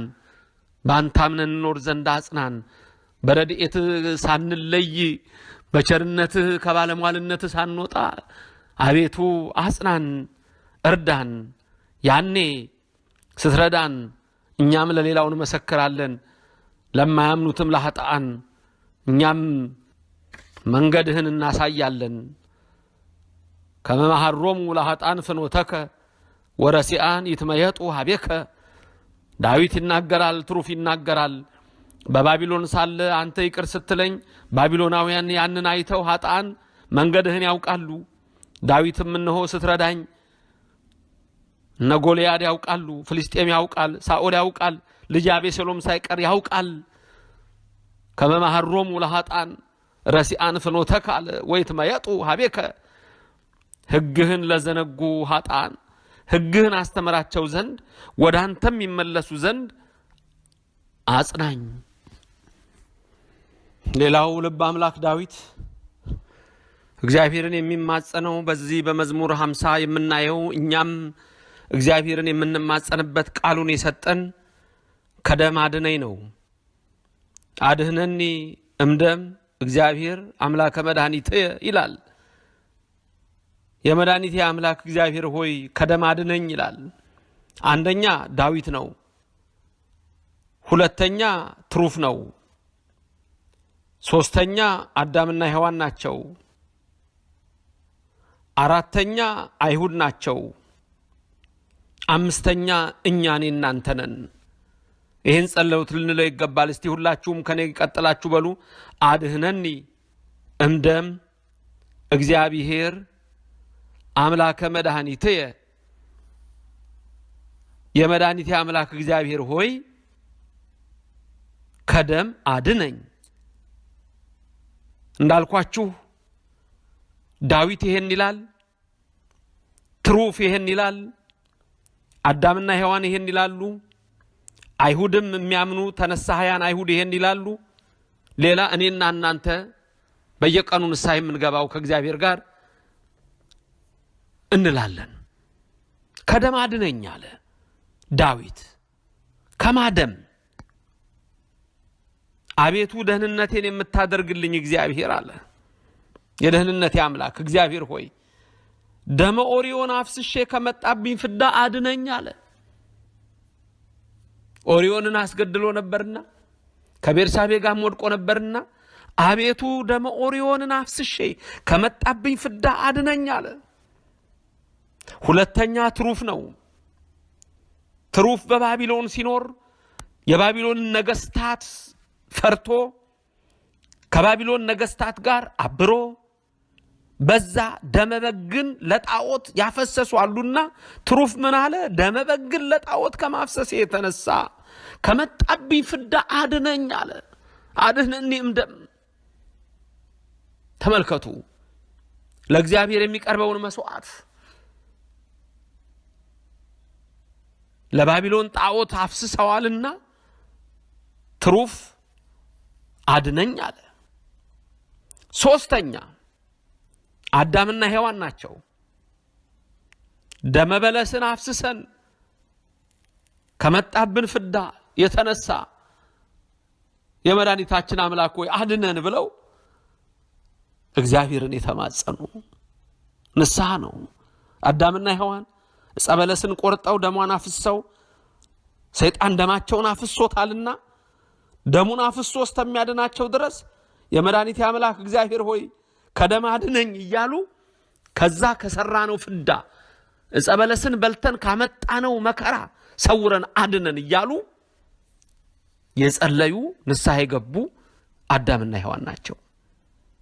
አራተኛ ተነሳሃያን አይሁድ የሚላቸው አሉ። ንስሐ የሚገቡ አይሁድ አባቶቻቸው ክርስቶስን የገደሉ በዛን ዘመንም ክርስቶስን የሰቀሉ ዛሬም የነሱ ልጆች ተነሳሃያን ሲመለሱ ወደ ክርስትና አድነኒ እምደም እግዚአብሔር አምላከ መድኃኒቴ ይላሉ። ደመ ወልደ እግዚአብሔርን ከማፍሰሳችን የተነሳ በመጣብን ፍዳና ዕዳ እንዳንያዝ አቤቱ አድነን እያሉ ይመለሳሉ። ደመ ወልደ እግዚአብሔርን ደመ ኢየሱስን አፍስሰዋልና አድነኒ እምደም ማለት ይሄ ነው። አምስተኛው ለኔና ለናንተ ነው። አድህነኒ እምደም እግዚአብሔር አምላከ መድኃኒቴ የደህንነቴ አምላክ ደህንነቴን የምታደርግልኝ አንተ አምላኬ የሰራዊት ጌታ እግዚአብሔር ሆይ ከደም አድነኝ። አንድ ከገዳይነት አድነኝ። ሁለት ትሩፍ በባቢሎን ደመ በግዕን ለባቢሎን ጣዖት እንዳፈሰሱ ዛሬም በኮረብታ መስገጃዎች በአድባር ዛፎች የቦረንትቻ እንደዚሁም ደግሞ በተለያየ የቃልቻ መንፈስ ቦሃበግ ልበ ወርቅ ዶሮ ወሰራ ዶሮ እያለ በጠንቋይ ቀንበር የተያዘ በውቃቢ መንፈስ የታሰረ በአዳል ሞቲ በወሰንገላ በብር አለንጋ መንፈስ በጓንጩር በዲያብሎስ አሰራር ውስጥ የወደቀና ደም ያፈሰሰ በዛ ፍዳ ከመያዙ በፊት አድነኝ እምደም እያለ ንስሐ ሊገባ ይገባዋል። አድነኝ ካደረኩት ኃጢአት እንደትሩፍ አድነኝ ሊል ይገባዋል። ሌላው ለሞሎክ ልጆቻቸውን ሰው እንደሚል ሕፃናትን በክፋት በመግደል ያለ መንፈስ አድነኝ እምደም ያሰኛል። ዛሬ ብዙዎች የወደቁበት ኃጢአት ይኖራል። ብዙዎች የረከስንበት ኃጢአት ይኖራል። በማስወረድ ኃጢአት እግዚአብሔር ግን ቸር ነው። እግዚአብሔር ግን ይቅር ባይ ነው። ለጣዖት በመሰዋት ያደረግነው ርኩሰት እግዚአብሔር ይቅር ባይ ነው። ገናናነቱ ምሕረቱ ነው። ቸርነቱ እጅግ የበዛ ይቅር ባይ ነው። ስለዚህ አድነኝ እምደም እግዚአብሔር አምላከ መድኃኒቴ የደህንነት አምላክ አድነኝ ብለን የምንጮህ እኔና እናንተ ነን። ሌላው ቀላል የሚመስላችሁ ትልቅ ኃጢአት አለ። አድነኝ እምደም የሚያሰኝ በሰው ሕይወት ውስጥ መግባት፣ በሰው ትዳር ውስጥ መግባት፣ በጓደኛ ማቾች መካከል መግባት፣ በሰውና በሰው መካከል መግባት፣ ዘረኝነት በሚያመጣው ጣጣ ራሱ ሰውን በክፋት መናገር፣ በዘር መናገር፣ ሐሜት የሰውን ስጋ መብላት ነው። የሰውን ደም ማፍሰስ ነው። አድነኝ እምደም ብላችሁ ልትጸልዩ ይገባል። ንስሐ ይሄ ነው። ላለማድረግም ላለመድገምም ከእግዚአብሔር ጋር መዋዋል ነው ንስሐ። መዝሙር 50 የሚነግረን ይሄንን ነው። ከሚመጣብን ፍዳ አድነን፣ ይቅር በለን። ይትፌሳ ልሳኔየ በጽድቀ ዚአከ እግዚኦ፣ አቤቱ አንደበቴ ቸርነትን በመናገር ደስ ይለዋል። ከመጣብኝ መከራ ከሰራሁት ኃጢአት ስታድነኝ አንደበቴ ያንተን ጽድቅ ይናገራል። አቤቱ ቸርነትህን በመናገር ደስ ይለዋል። ትከስት ከናፍሬ ወአፉየ ያይዳ ስብሐቲከ፣ አንደበቶቼን በእውቀት ትገልጻለህ። ንስሐ ስንገባ አንደበቶቻችን የእውቀት ይሆናሉ። እነሱም አንደበቶቻችን ማለት ከንፈሮቻችን ጌትነትህን ተአምራትህን ይናገራሉ። አንደበቴን መልቼ ደግሞ አመሰግን ዘንድ ምስጢር ግለጽልኝ ብለን እንማጸነዋለን። ሉቃስ 22:32 ነው። ዮሐንስ 15:20 ነው። የእግዚአብሔርን ድንቅ ጥበቡን እንዴት እንደሚገልጽልን ከአዋቂዎች ሰውረ ለነዚህ ሕፃናት ገለጽክላቸው ብሎ ሐዋርያቱን እኮ የሚላቸው ልባቸው ንጹህ ስለሆነ በማቴዎስ ወንጌል ምዕራፍ 5 ላይ ልቡ ንጹህ የሆነ እግዚአብሔርን ያየዋል ይላል። ከታጠብን ስንነጻ ነው። ቅድም ብሎናል። ሰማያት እንኳን በፊት ንጹህ አይደሉም። ሰማያት የተባለው ዝም ብሎ ሰማይ ሳይሆን ማን ነው? መላእክት እንኳን ንጹህ አይደሉም። ከኃጢአት የሚነጻ ማንም የለም። ስለዚህ በደለኞች ነንና ይሄን አምነን ነው ወደሱ የምንቀርበው። ስለዚህ አምነን ስንቀርብ ደግሞ ይቅር በለን ብለን በረድኤት በቸርነት የሚምር አምላክን ስንመጣ መባችንን ቋጥረን ይዘን ደግሞ ወደሱ እንቀርባለን። ምንም ሁሉ የእሱ ገንዘብ ነው። የሚፈውሰን ይቅር የሚለን በገንዘቡ ሳይሆን በቸርነቱ ነው። ልበ አምላክ ዳዊት ይናገራል። አንድ ስለ ራሱ፣ አንድም ስለ ትሩፋን፣ አንድም ስለ ምእመናን፣ አንድም ስለ ሁላችን ማለት ነው። ሶበሰ ፈቀርከ መስዋዕተኒ እሙሃብኩ፣ መስዋዕትን ቁርባንን በኃጢአት አልፈቀድኩም ትላለህ እንጂ የምትወድስ ቢሆን መስዋዕቱን በሰዋሁልህ ነበር ይላል። አልሰዋም ለማለት አይደለም። ቸርነትህ የበዛ ነው። ንስሐን ነው የምወደው የበለጠ በልሃልና ነው። መስዋዕተ ወቁርባን ኢፈቀድኩ ትላለህ እንጂ ይለዋል። ዝም ብሎ መስዋዕትና ቁርባን አልፈቀድኩም። ልባችሁ ይንጻ መጀመሪያ ነው። ልባችሁ ይንጻ። ልብ ሲነጻ፣ አንደበት ሲነጻ፣ አይን ሲቆጠብ፣ ጆሮ ሲቆጠብ፣ ልቡና ሲታጠብ ነው። ያኔ ነው ምህረት፣ ያኔ ነው ቸርነት። እግዚአብሔር ምህረቱና ቸርነቱን ለሁላችን ያደርጋል። ወጽናሃኒ ይተሰምር፣ አንተ ወስነ ገዳምኒ ሀቤ ሃሎ ትላለህ እንጂ የምትወድስ ቢሆን ዕጣኑንም ባቀረብኩልህ ነበር ይላል። እንደው ጽናውን ይዤ መስዋዕቱን ሁሉ ባቀረብኩልህ ነበር። ምን ገዳሙ ሁሉ ዕጣኑ ሁሉ ያንተ ነው። አልሰጥም ሊል አይደለም ዳዊት። በነገራችን ላይ አልሰዋም ሊል አይደለም፣ ዕጣኑን አናቀርብም መስዋዕቱን አላመጣም ሊል አይደለም። አንተ ሁሉ ያንተ ነው። በቃ መማር ይቅር ማለት ነው። በደሌን ኃጢአቴን ሁሉ ደግሞ አንተ የምትፈልገው መጀመሪያ አንድ መስዋዕት አለ።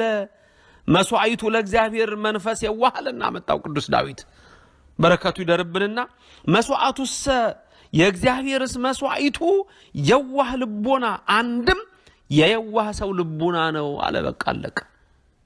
ለዚህ ነው ልቤን ጠብልኝ ጠብልኝ ጠብልኝ፣ አድሰው አድሰው አድሰው፣ ቀድሰኝ ቀድሰኝ ቀድሰኝ፣ አንጻኝ አንጻኝ አንጻኝ፣ አትጣለኝ አትጣለኝ አትጣለኝ። በጠቅላላ መዝሙር 50 ከእግዚአብሔር ጋር በየቀኑ ንስሐ የምንገባበት የምንነጋገርበት ነው።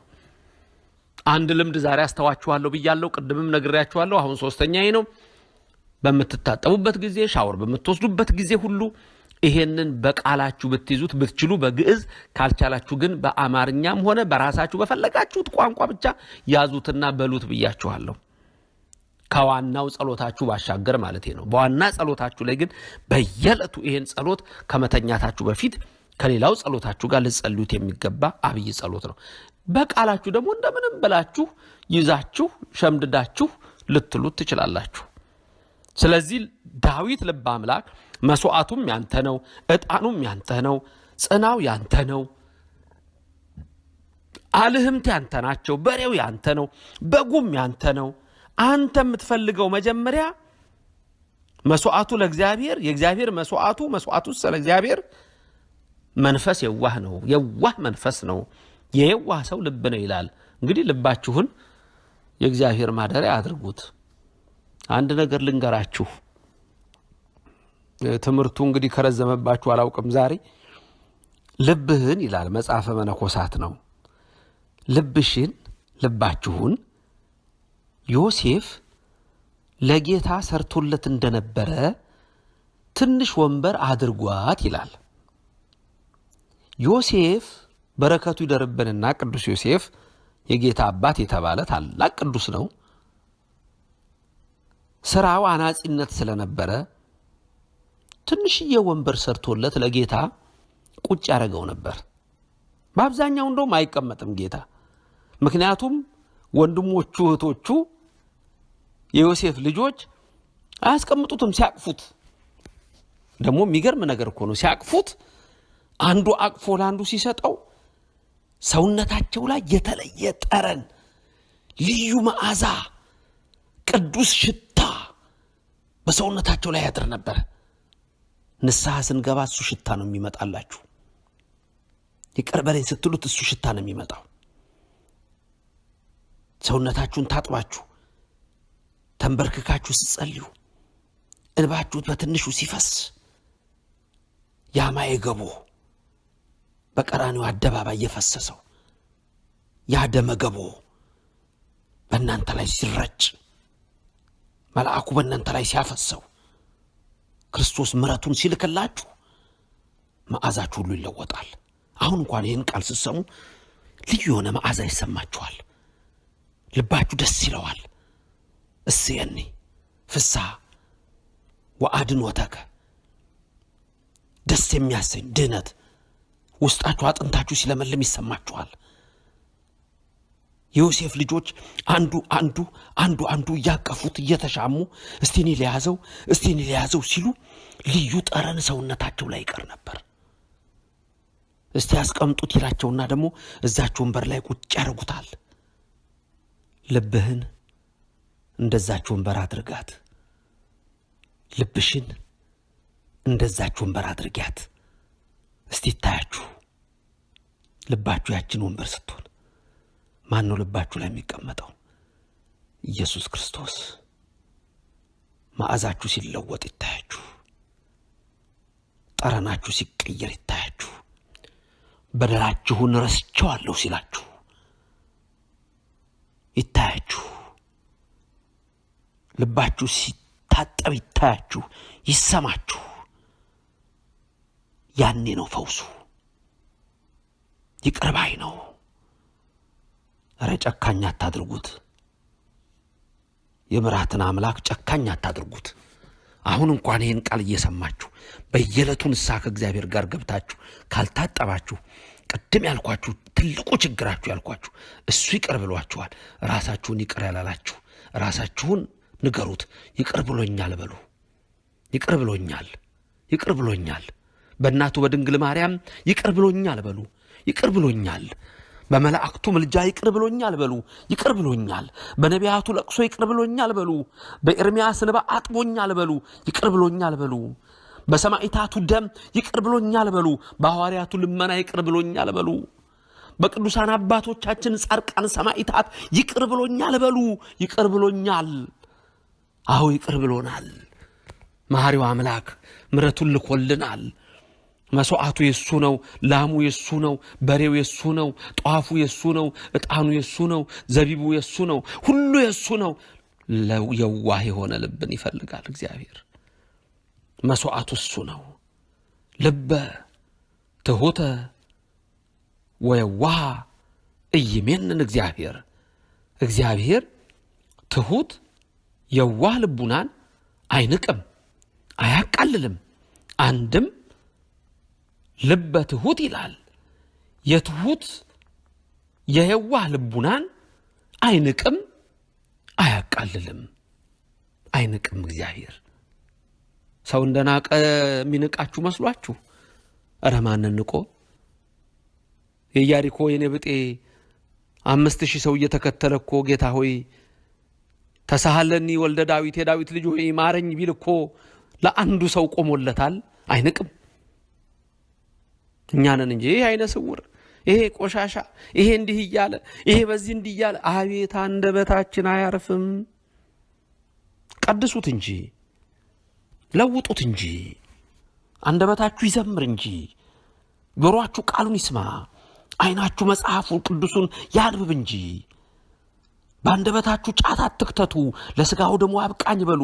በእጃችሁ ጫት አትቁረጡ፣ ሐሺሽ አይደለም ሺሻ አይደለም። በአንደበታችሁ በጆሮአችሁ ውስጥ በአፋችሁ ውስጥ ሽታው የሚገባው የኢየሱስ ክርስቶስ ዕጣን ይሁን። ተቀደሱ። ደመገበው ማይገበው ይጠበኝ ይቀድሰኝ በሉ። ንስሐው ይሄ ነው። የየዕለቱ ንስሐ ይቅር ባይ ቸሩ አምላካችን የሚወደው የዋህ ልቡናን ነው። አሰንያ እግዚኦ በስምረትከ ለጽዮን፣ አቤቱ ሰውነቴን አከናውናት። አዎ በፈቃድህ አከናውናት ይላል። አንድ የዳዊትን ልቡና ሰውነቱን ሲል ነው። የትሩፍን ሰውነት ልቡና፣ የኔና የናንተን ልቡና ሰውነት በፈቃድህ አከናውናት፣ እንደ ፈቃድህ አድርጋት። ተመልከቱ፣ በፈቃድህ በመልካም ነገር አድርጋት፣ ሰውነቴን ቀድሳት፣ ያኔ ይለወጣል መዓዛችሁ ብያችኋለሁ። እንደ ዮሴፍ ትንሽ ወንበር አድርጓት፣ ይቀመጥላችሁ ንጉሱ፣ መዓዛችሁን ይቀይረው ንጉሱ። መድኃኔዓለም በደሙ ይጠባችሁ፣ በቅዱስ እጁ ይዳብሳችሁ፣ የንስሐ ሕይወቱን ያድለን። እናቱም አትለየን። መሐሪ አምላክ ነው ያለን፣ ይቅር ባይ አምላክ ነው ያለን። ያኔ እኛ ልቦናችን ታጥቦ ሲከናወን በእግዚአብሔር ፈቃድ ሀገርም የምትባረከው ያኔ ነው።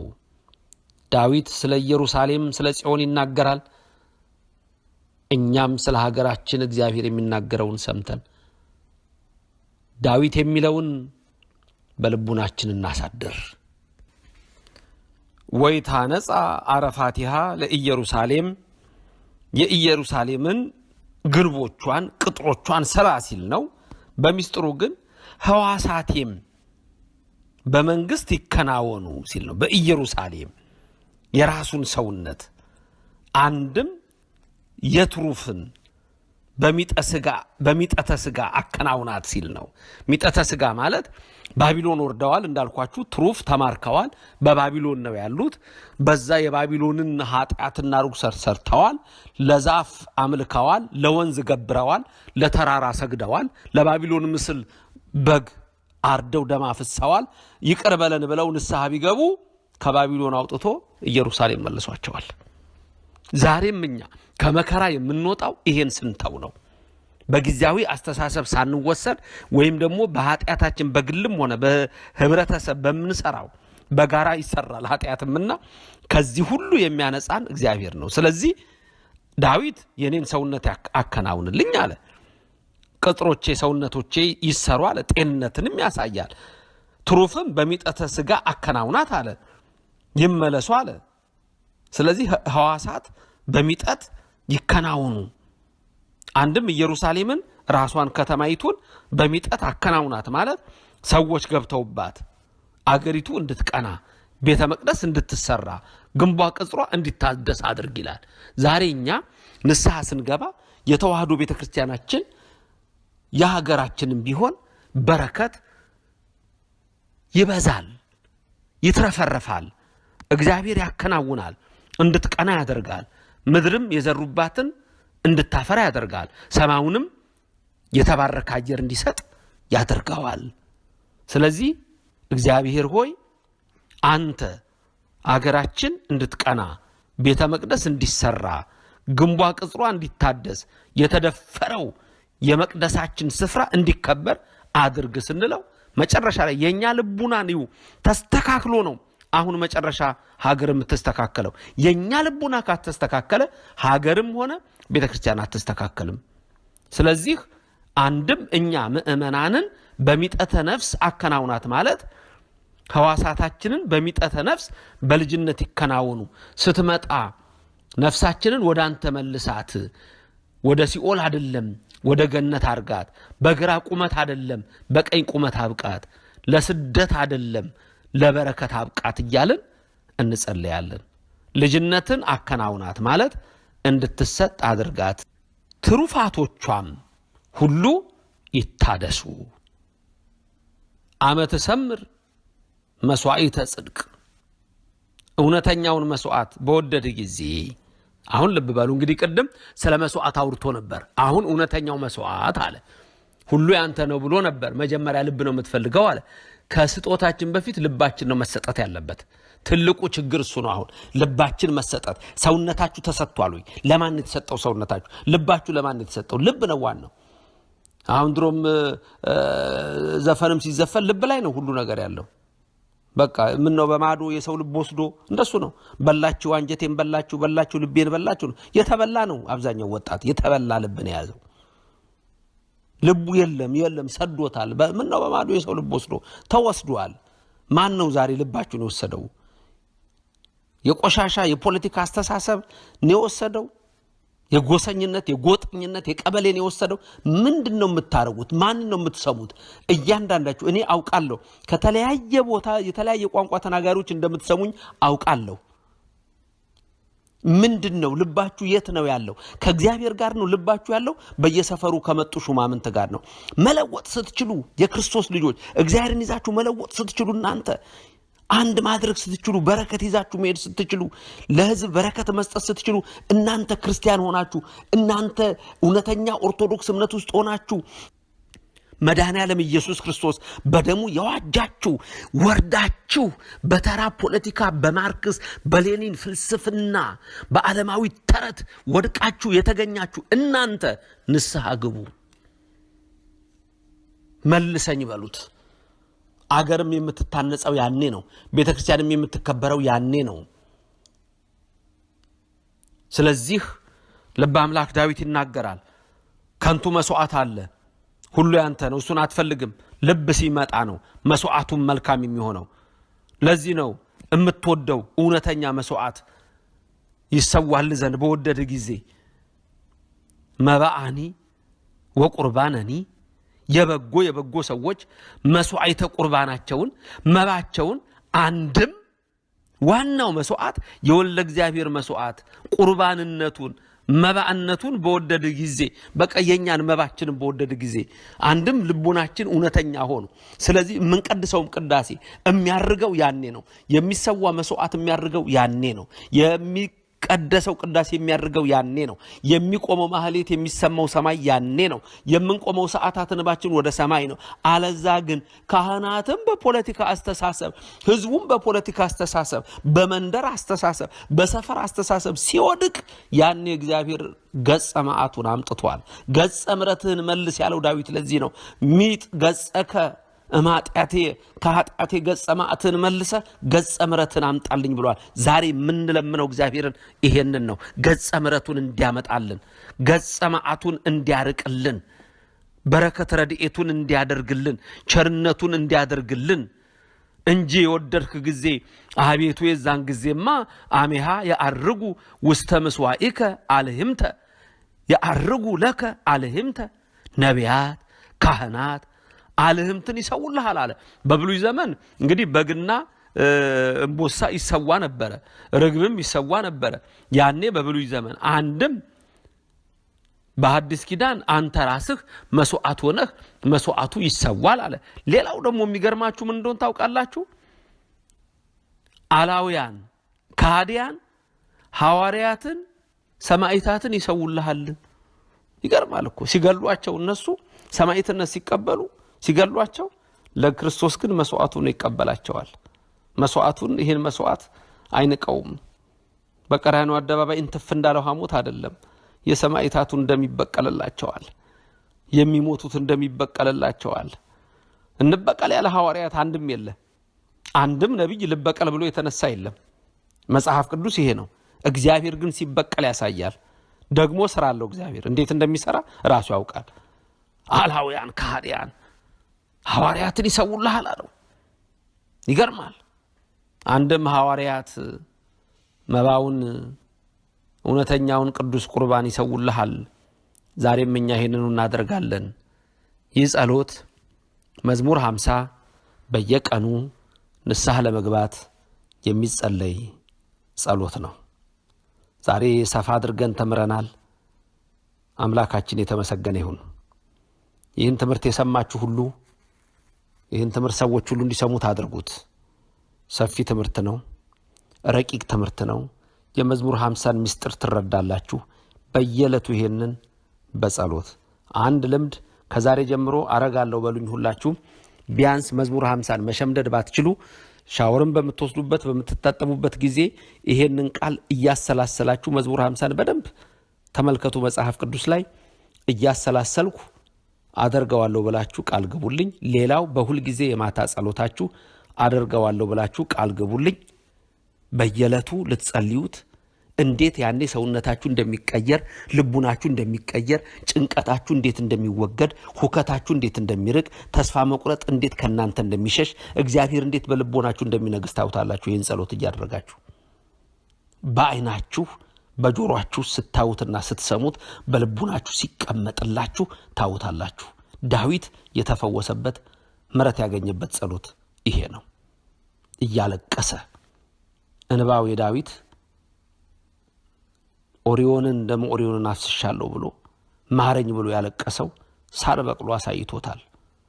እናንተም እግዚአብሔር መሐሪ ይቅር ባይ ደግ መሆኑን አውቃችሁ ተማጸኑት። ይሄን ትምህርት አሁን ብቻ ሰምታችሁ ደግማችሁ ካልሰማችሁት አዝናለሁ።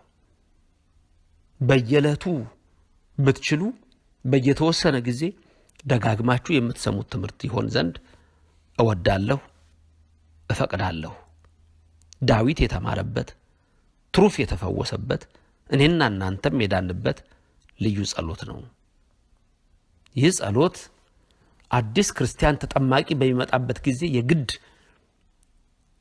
በመጽሐፈ ክርስትና ተጽፎ የሚደገም አንዱ ጸሎት ይሄ ነው። ከሰይጣን ቁራኛነት የሚያርቅ ጸሎት ነው። ይሄን ጸሎት መዝሙር 50 ነው። ክርስቲያኖች ይሄንን በቃላችሁ ለመያዝ ሞክሩ።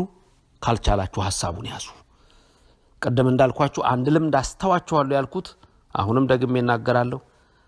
ይሄንን አባቶቻችን ከጥንት ጀምሮ ሌላ ቀርቶ እጃቸውን ሲታጠቡ ሲናጹ እንኳን በግዕዙ አዋቂዎች ናቸው። አሁን ያለው እንኳን አብዛኛውን አላውቅም። እንግዲህ በቃላቸው እየተባለ እየደገምነው ሕጽበኒ ወአንጽሐኒ ኃጢአቴ እያልን ነው። ይሄንን አድርጉት። ንስሐ መግባት የሚወድ በየቀኑ ከእግዚአብሔር ጋር ንስሐ መግባት የሚወድ ይህን ይስማ፣ ሌላውም አሰሙ። አምላካችን እግዚአብሔር ስሙ የተመሰገነ ይሁን።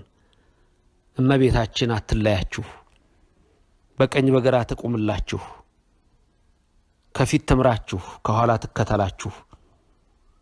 በልቡናችን ከልጇ ጋር ነግሳ ለዘላለም ትኑር። የዳዊት አምላክ፣ የአብርሃም አምላክ፣ የይስሐቅ አምላክ፣ የያዕቆብ አምላክ ከክፉ ነገር ይሰውራችሁ። ምናሴ 22 ዓመት ጣዖት አምልኮ በብረት ቀፎ ውስጥ ገብቶ አድነኝ ቢለው አድኖታል። አንድ ቀን ማስተምራችሁ እሱን ይሆናል። እሱን ያዳነ አምላክ እናንተንም ያድናችሁ። በተለያየ መከራ የተያዛችሁ፣ በተለያየ ጭንቀት የተያዛችሁ፣ በተለያየ የስቃይ ወጥመድ የታሰራችሁ እግዚአብሔር እሱ ፈጥኖ ይድረስላችሁ። የሚካኤል ክንፍ ይጋርዳችሁ። የገብርኤል መልአክ መስቀል ጋሻ ይሆናችሁ። የቅዱሳኑ በረከት ሁሉ አይለያችሁ። የሰማዕታት ደም አጥር ይሆናችሁ። የሰማችሁትን ሁሉ በልቡናችሁ ይጻፍላችሁ። እኔንም ባሪያውን በረድኤት እንዲያስበኝ በጸሎታችሁ አስቡኝ። በጸሎታ አስበን ያላችሁኝን ደግሞ በማይዘነጋ ልቡናው እግዚአብሔር አምላክ ያስባችሁ። ከመከራ ሥጋ ከመከራ ነፍስ ይሰውራችሁ። ሀብተ ሥጋ ሀብተ ነፍስን ያድላችሁ። ልበ አምላክ ዳዊት ጸለየ፣ እግዚአብሔር ሰማው። ትሩፍ በባዕድ አገር በስደት ሆኖ በባቢሎን ጸለየ፣ እግዚአብሔር ሰማቸው። ትሩፍ ያልኳችሁ በባቢሎን ተወልደው በመከራ የተያዙ በስደት ያሉ በባዕድ እጅ ስር ያሉ ናቸው። ዛሬም በባዕድ አገር ያላችሁ ለእናንተ በምትጸልዩበት እግዚአብሔር ልመናችሁን ይስማላችሁ፣ ከደመና በታች አያስቀርባችሁ። ተዋህዶ ሃይማኖታችንን ይጠብቅልን፣ አጽራረ ቤተ ክርስቲያንን ያስታክስልን፣ የክፋት ልቡና ያላቸውን ልባቸውን ይመልስልን። አልያ ግን እግዚአብሔር መዓትን የተመላ ቁጡ አምላክ መሆኑንም ማወቅ ያስፈልጋል። ቤተ ክርስቲያንን በክፋት የሚያዩትን ሁሉ ልቡና ሰጥቶ ወደ ቀና መንገድ ይመልስልን። እኛም የተዋህዶ ልጆች ዓይናችን፣ ጆሮአችን፣ አፋችን፣ እጃችን፣ እግራችን፣ ልባችን ሁሉ እሱን እያሰበ ከእሱ ጋር ጸንተን ለመኖር የአምላክ ፍቃድ ይሆንልን። የእግዚአብሔር አብ ጸጋ፣ የእግዚአብሔር ወልድ ቸርነት፣ የእግዚአብሔር መንፈስ ቅዱስ ኅብረት አንድነት ከእናንተ ጋር ይሁን። የጎደለ አለን ያላችሁ ሁሉ ሙሉ ያርግላችሁ። እንደ ዶኪማስ ቤት ሙሉ ያርግላችሁ። የመረረ ነገር ገጥሞኛል ላላችሁ ቅድም ልበ አምላክ ዳዊት እንደተናገረ ደስ ታሰኘኛለህ፣ ትፍስሕትና ሐሴትን ትሞላኛለህ እንዳለ ትፍስሕትና ሐሴትን ይሙላችሁ። የዮሴፍ ልጆች ጌታን እየተቀባበሉ መዓዛው በእነሱ ላይ ያድር እንደነበረ የኃጢአቱን ሽታ ከእናንተ አርቆ በመዓዛው እፍረት ምዕዝ ነውና ይቀድሳችሁ፣ ይባርካችሁ። አነሳስቶ ላስጀምረን አስጀምሮ ላስፈጸመን ለልዑል እግዚአብሔር ክብርና ምስጋና ይግባው። ስብሐት ለአብ ወወልድ ወመንፈስ ቅዱስ ለዓለም ወለዓለመ ዓለም። ለአብ ለወልድ ለመንፈስ ቅዱስ ለዘላለሙ ክብር ምስጋና ይገባቸዋል። አሜን። እግዚአብሔር ይባርካችሁ፣ ይቀድሳችሁ፣ ፊቱንም ያብራላችሁ። በሐልዮ በነቢብ በገቢር የሰራነውን ኃጢአት ሁሉ ይቅር ይበለን። አሜን። አባታችን ሆይ እንበል። አባታችን ሆይ በሰማያት የምትኖር ስምህ ይቀደስ፣ መንግሥት ትምጣ፣ ፍቃድ በሰማያት እንደሆነች እንዲሁ በምድር ትሁን። የዕለት እንጀራ ስጠን ዛሬ፣ በደላችንን ሁሉ ይቅር በለን እኛም የበደሉንን ይቅር እንደምንል። አቤቱ ወደ ፈተናም አታግባን፣ ከክፉ ሁሉ አድነን እንጂ መንግሥት ያንተ ናትና ኃይል፣ ክብር፣ ምስጋና ለዘለዓለሙ። እመቤታችን ቅድስት ድንግል ማርያም ሆይ በመልአኩ በቅዱስ ገብርኤል ሰላምታ ሰላም እንልሻለን። በሐሳብሽ ድንግል ነሽ፣ በሥጋሽም ድንግል ነሽ። የአሸናፊ የእግዚአብሔር እናት ሆይ ሰላምታ ላንቺ ይገባሻል። ከሴቶች ሁሉ ተለይተሽ አንቺ የተባረክሽ ነሽ፣ የማኅፀንሽ ፍሬ የተባረከ ነው። ጸጋን የተመላሽ ክብርት ሆይ ደስ ይበልሽ፣ ልዑል እግዚአብሔር ካንቺ ጋር ነውና ከተወደደው ልጅሽ ከጌታችን ከመድኃኒታችን ከኢየሱስ ክርስቶስ ዘንድ ይቅርታና ምሕረትን ለምኝልን ኃጢአታችንን ሁሉ ያስተሰርይልን ዘንድ ለዘለዓለሙ አሜን። ኩኑ ፍቱሃነ ወንጹሃነ እምኃጢአት ይረስየኒ ወይረስይክሙ ድለዋነ ለመንግሥተ ሰማያት እግዚኦ መሐረነ ክርስቶስ 12 ጊዜ እንበል። እግዚኦ መሐረነ ክርስቶስ፣ እግዚኦ መሐረነ ክርስቶስ፣ እግዚኦ መሐረነ ክርስቶስ፣ እግዚኦ መሐረነ ክርስቶስ፣ እግዚኦ መሐረነ ክርስቶስ፣ እግዚኦ መሐረነ ክርስቶስ፣ እግዚኦ መሐረነ ክርስቶስ፣ እግዚኦ መሐረነ ክርስቶስ፣ እግዚኦ መሐረነ ክርስቶስ፣ እግዚኦ መሐረነ ክርስቶስ፣ እግዚኦ መሐረነ ክርስቶስ፣ እግዚኦ መሐረነ ክርስቶስ። ከማሁ በእንተ እግዝእትነ ማርያም መሐረነ ክርስቶስ፣ በእንተ እግዝእትነ ማርያም መሐረነ ክርስቶስ፣ በእንተ እግዝእትነ ማርያም መሐረነ ክርስቶስ፣ በእንተ እግዝእትነ ማርያም መሐረነ ክርስቶስ፣ በእንተ እግዝእትነ ማርያም መሐረነ ክርስቶስ፣ በእንተ እግዝእትነ ማርያም መሐረነ ክርስቶስ፣ በእንተ እግዝእትነ ማርያም መሐረነ ክርስቶስ፣ በእንተ እግዝእትነ ማርያም መሐረነ ክርስቶስ፣ በእንተ እግዝእትነ ማርያም መሐረነ ክርስቶስ፣ በእንተ እግዝእትነ ማርያም መሐረነ ክርስቶስ፣ በእንተ እግዝእትነ ማርያም መሐረነ ክርስቶስ፣ በእንተ እግዝእትነ ማርያም መሐረነ ክርስቶስ፣ በእንተ እግዝእትነ ማርያም መሐረነ ክርስቶስ። ባላችሁበት ስፍራ ሁሉ ንስሐን የሚወድ ኃጢአትን ይቅር የሚል ኢየሱስ ክርስቶስ ከታሰራችሁበት ኃጢአት ይቅር ይበላችሁ። በሐልዮ በነቢብ በገቢር በሐሳብ በመናገር በተግባር በእውቀትም ያለ እውቀትም በድፍረትም በስተትም የሰራችሁትን ከልጅነት እስከ እውቀት ከመዓልት እስከ ሌሊት የሰራችሁትን ኃጢአት ሁሉ እማይሰራ ኃጢአት እግዚአብሔር ይፍታ። እግዚአብሔር ይባርካችሁ። እግዚአብሔር ከኃጢአት ማዕሰር ይፍታችሁ። እኔንም በረድኤት አይለየኝ። አሜን።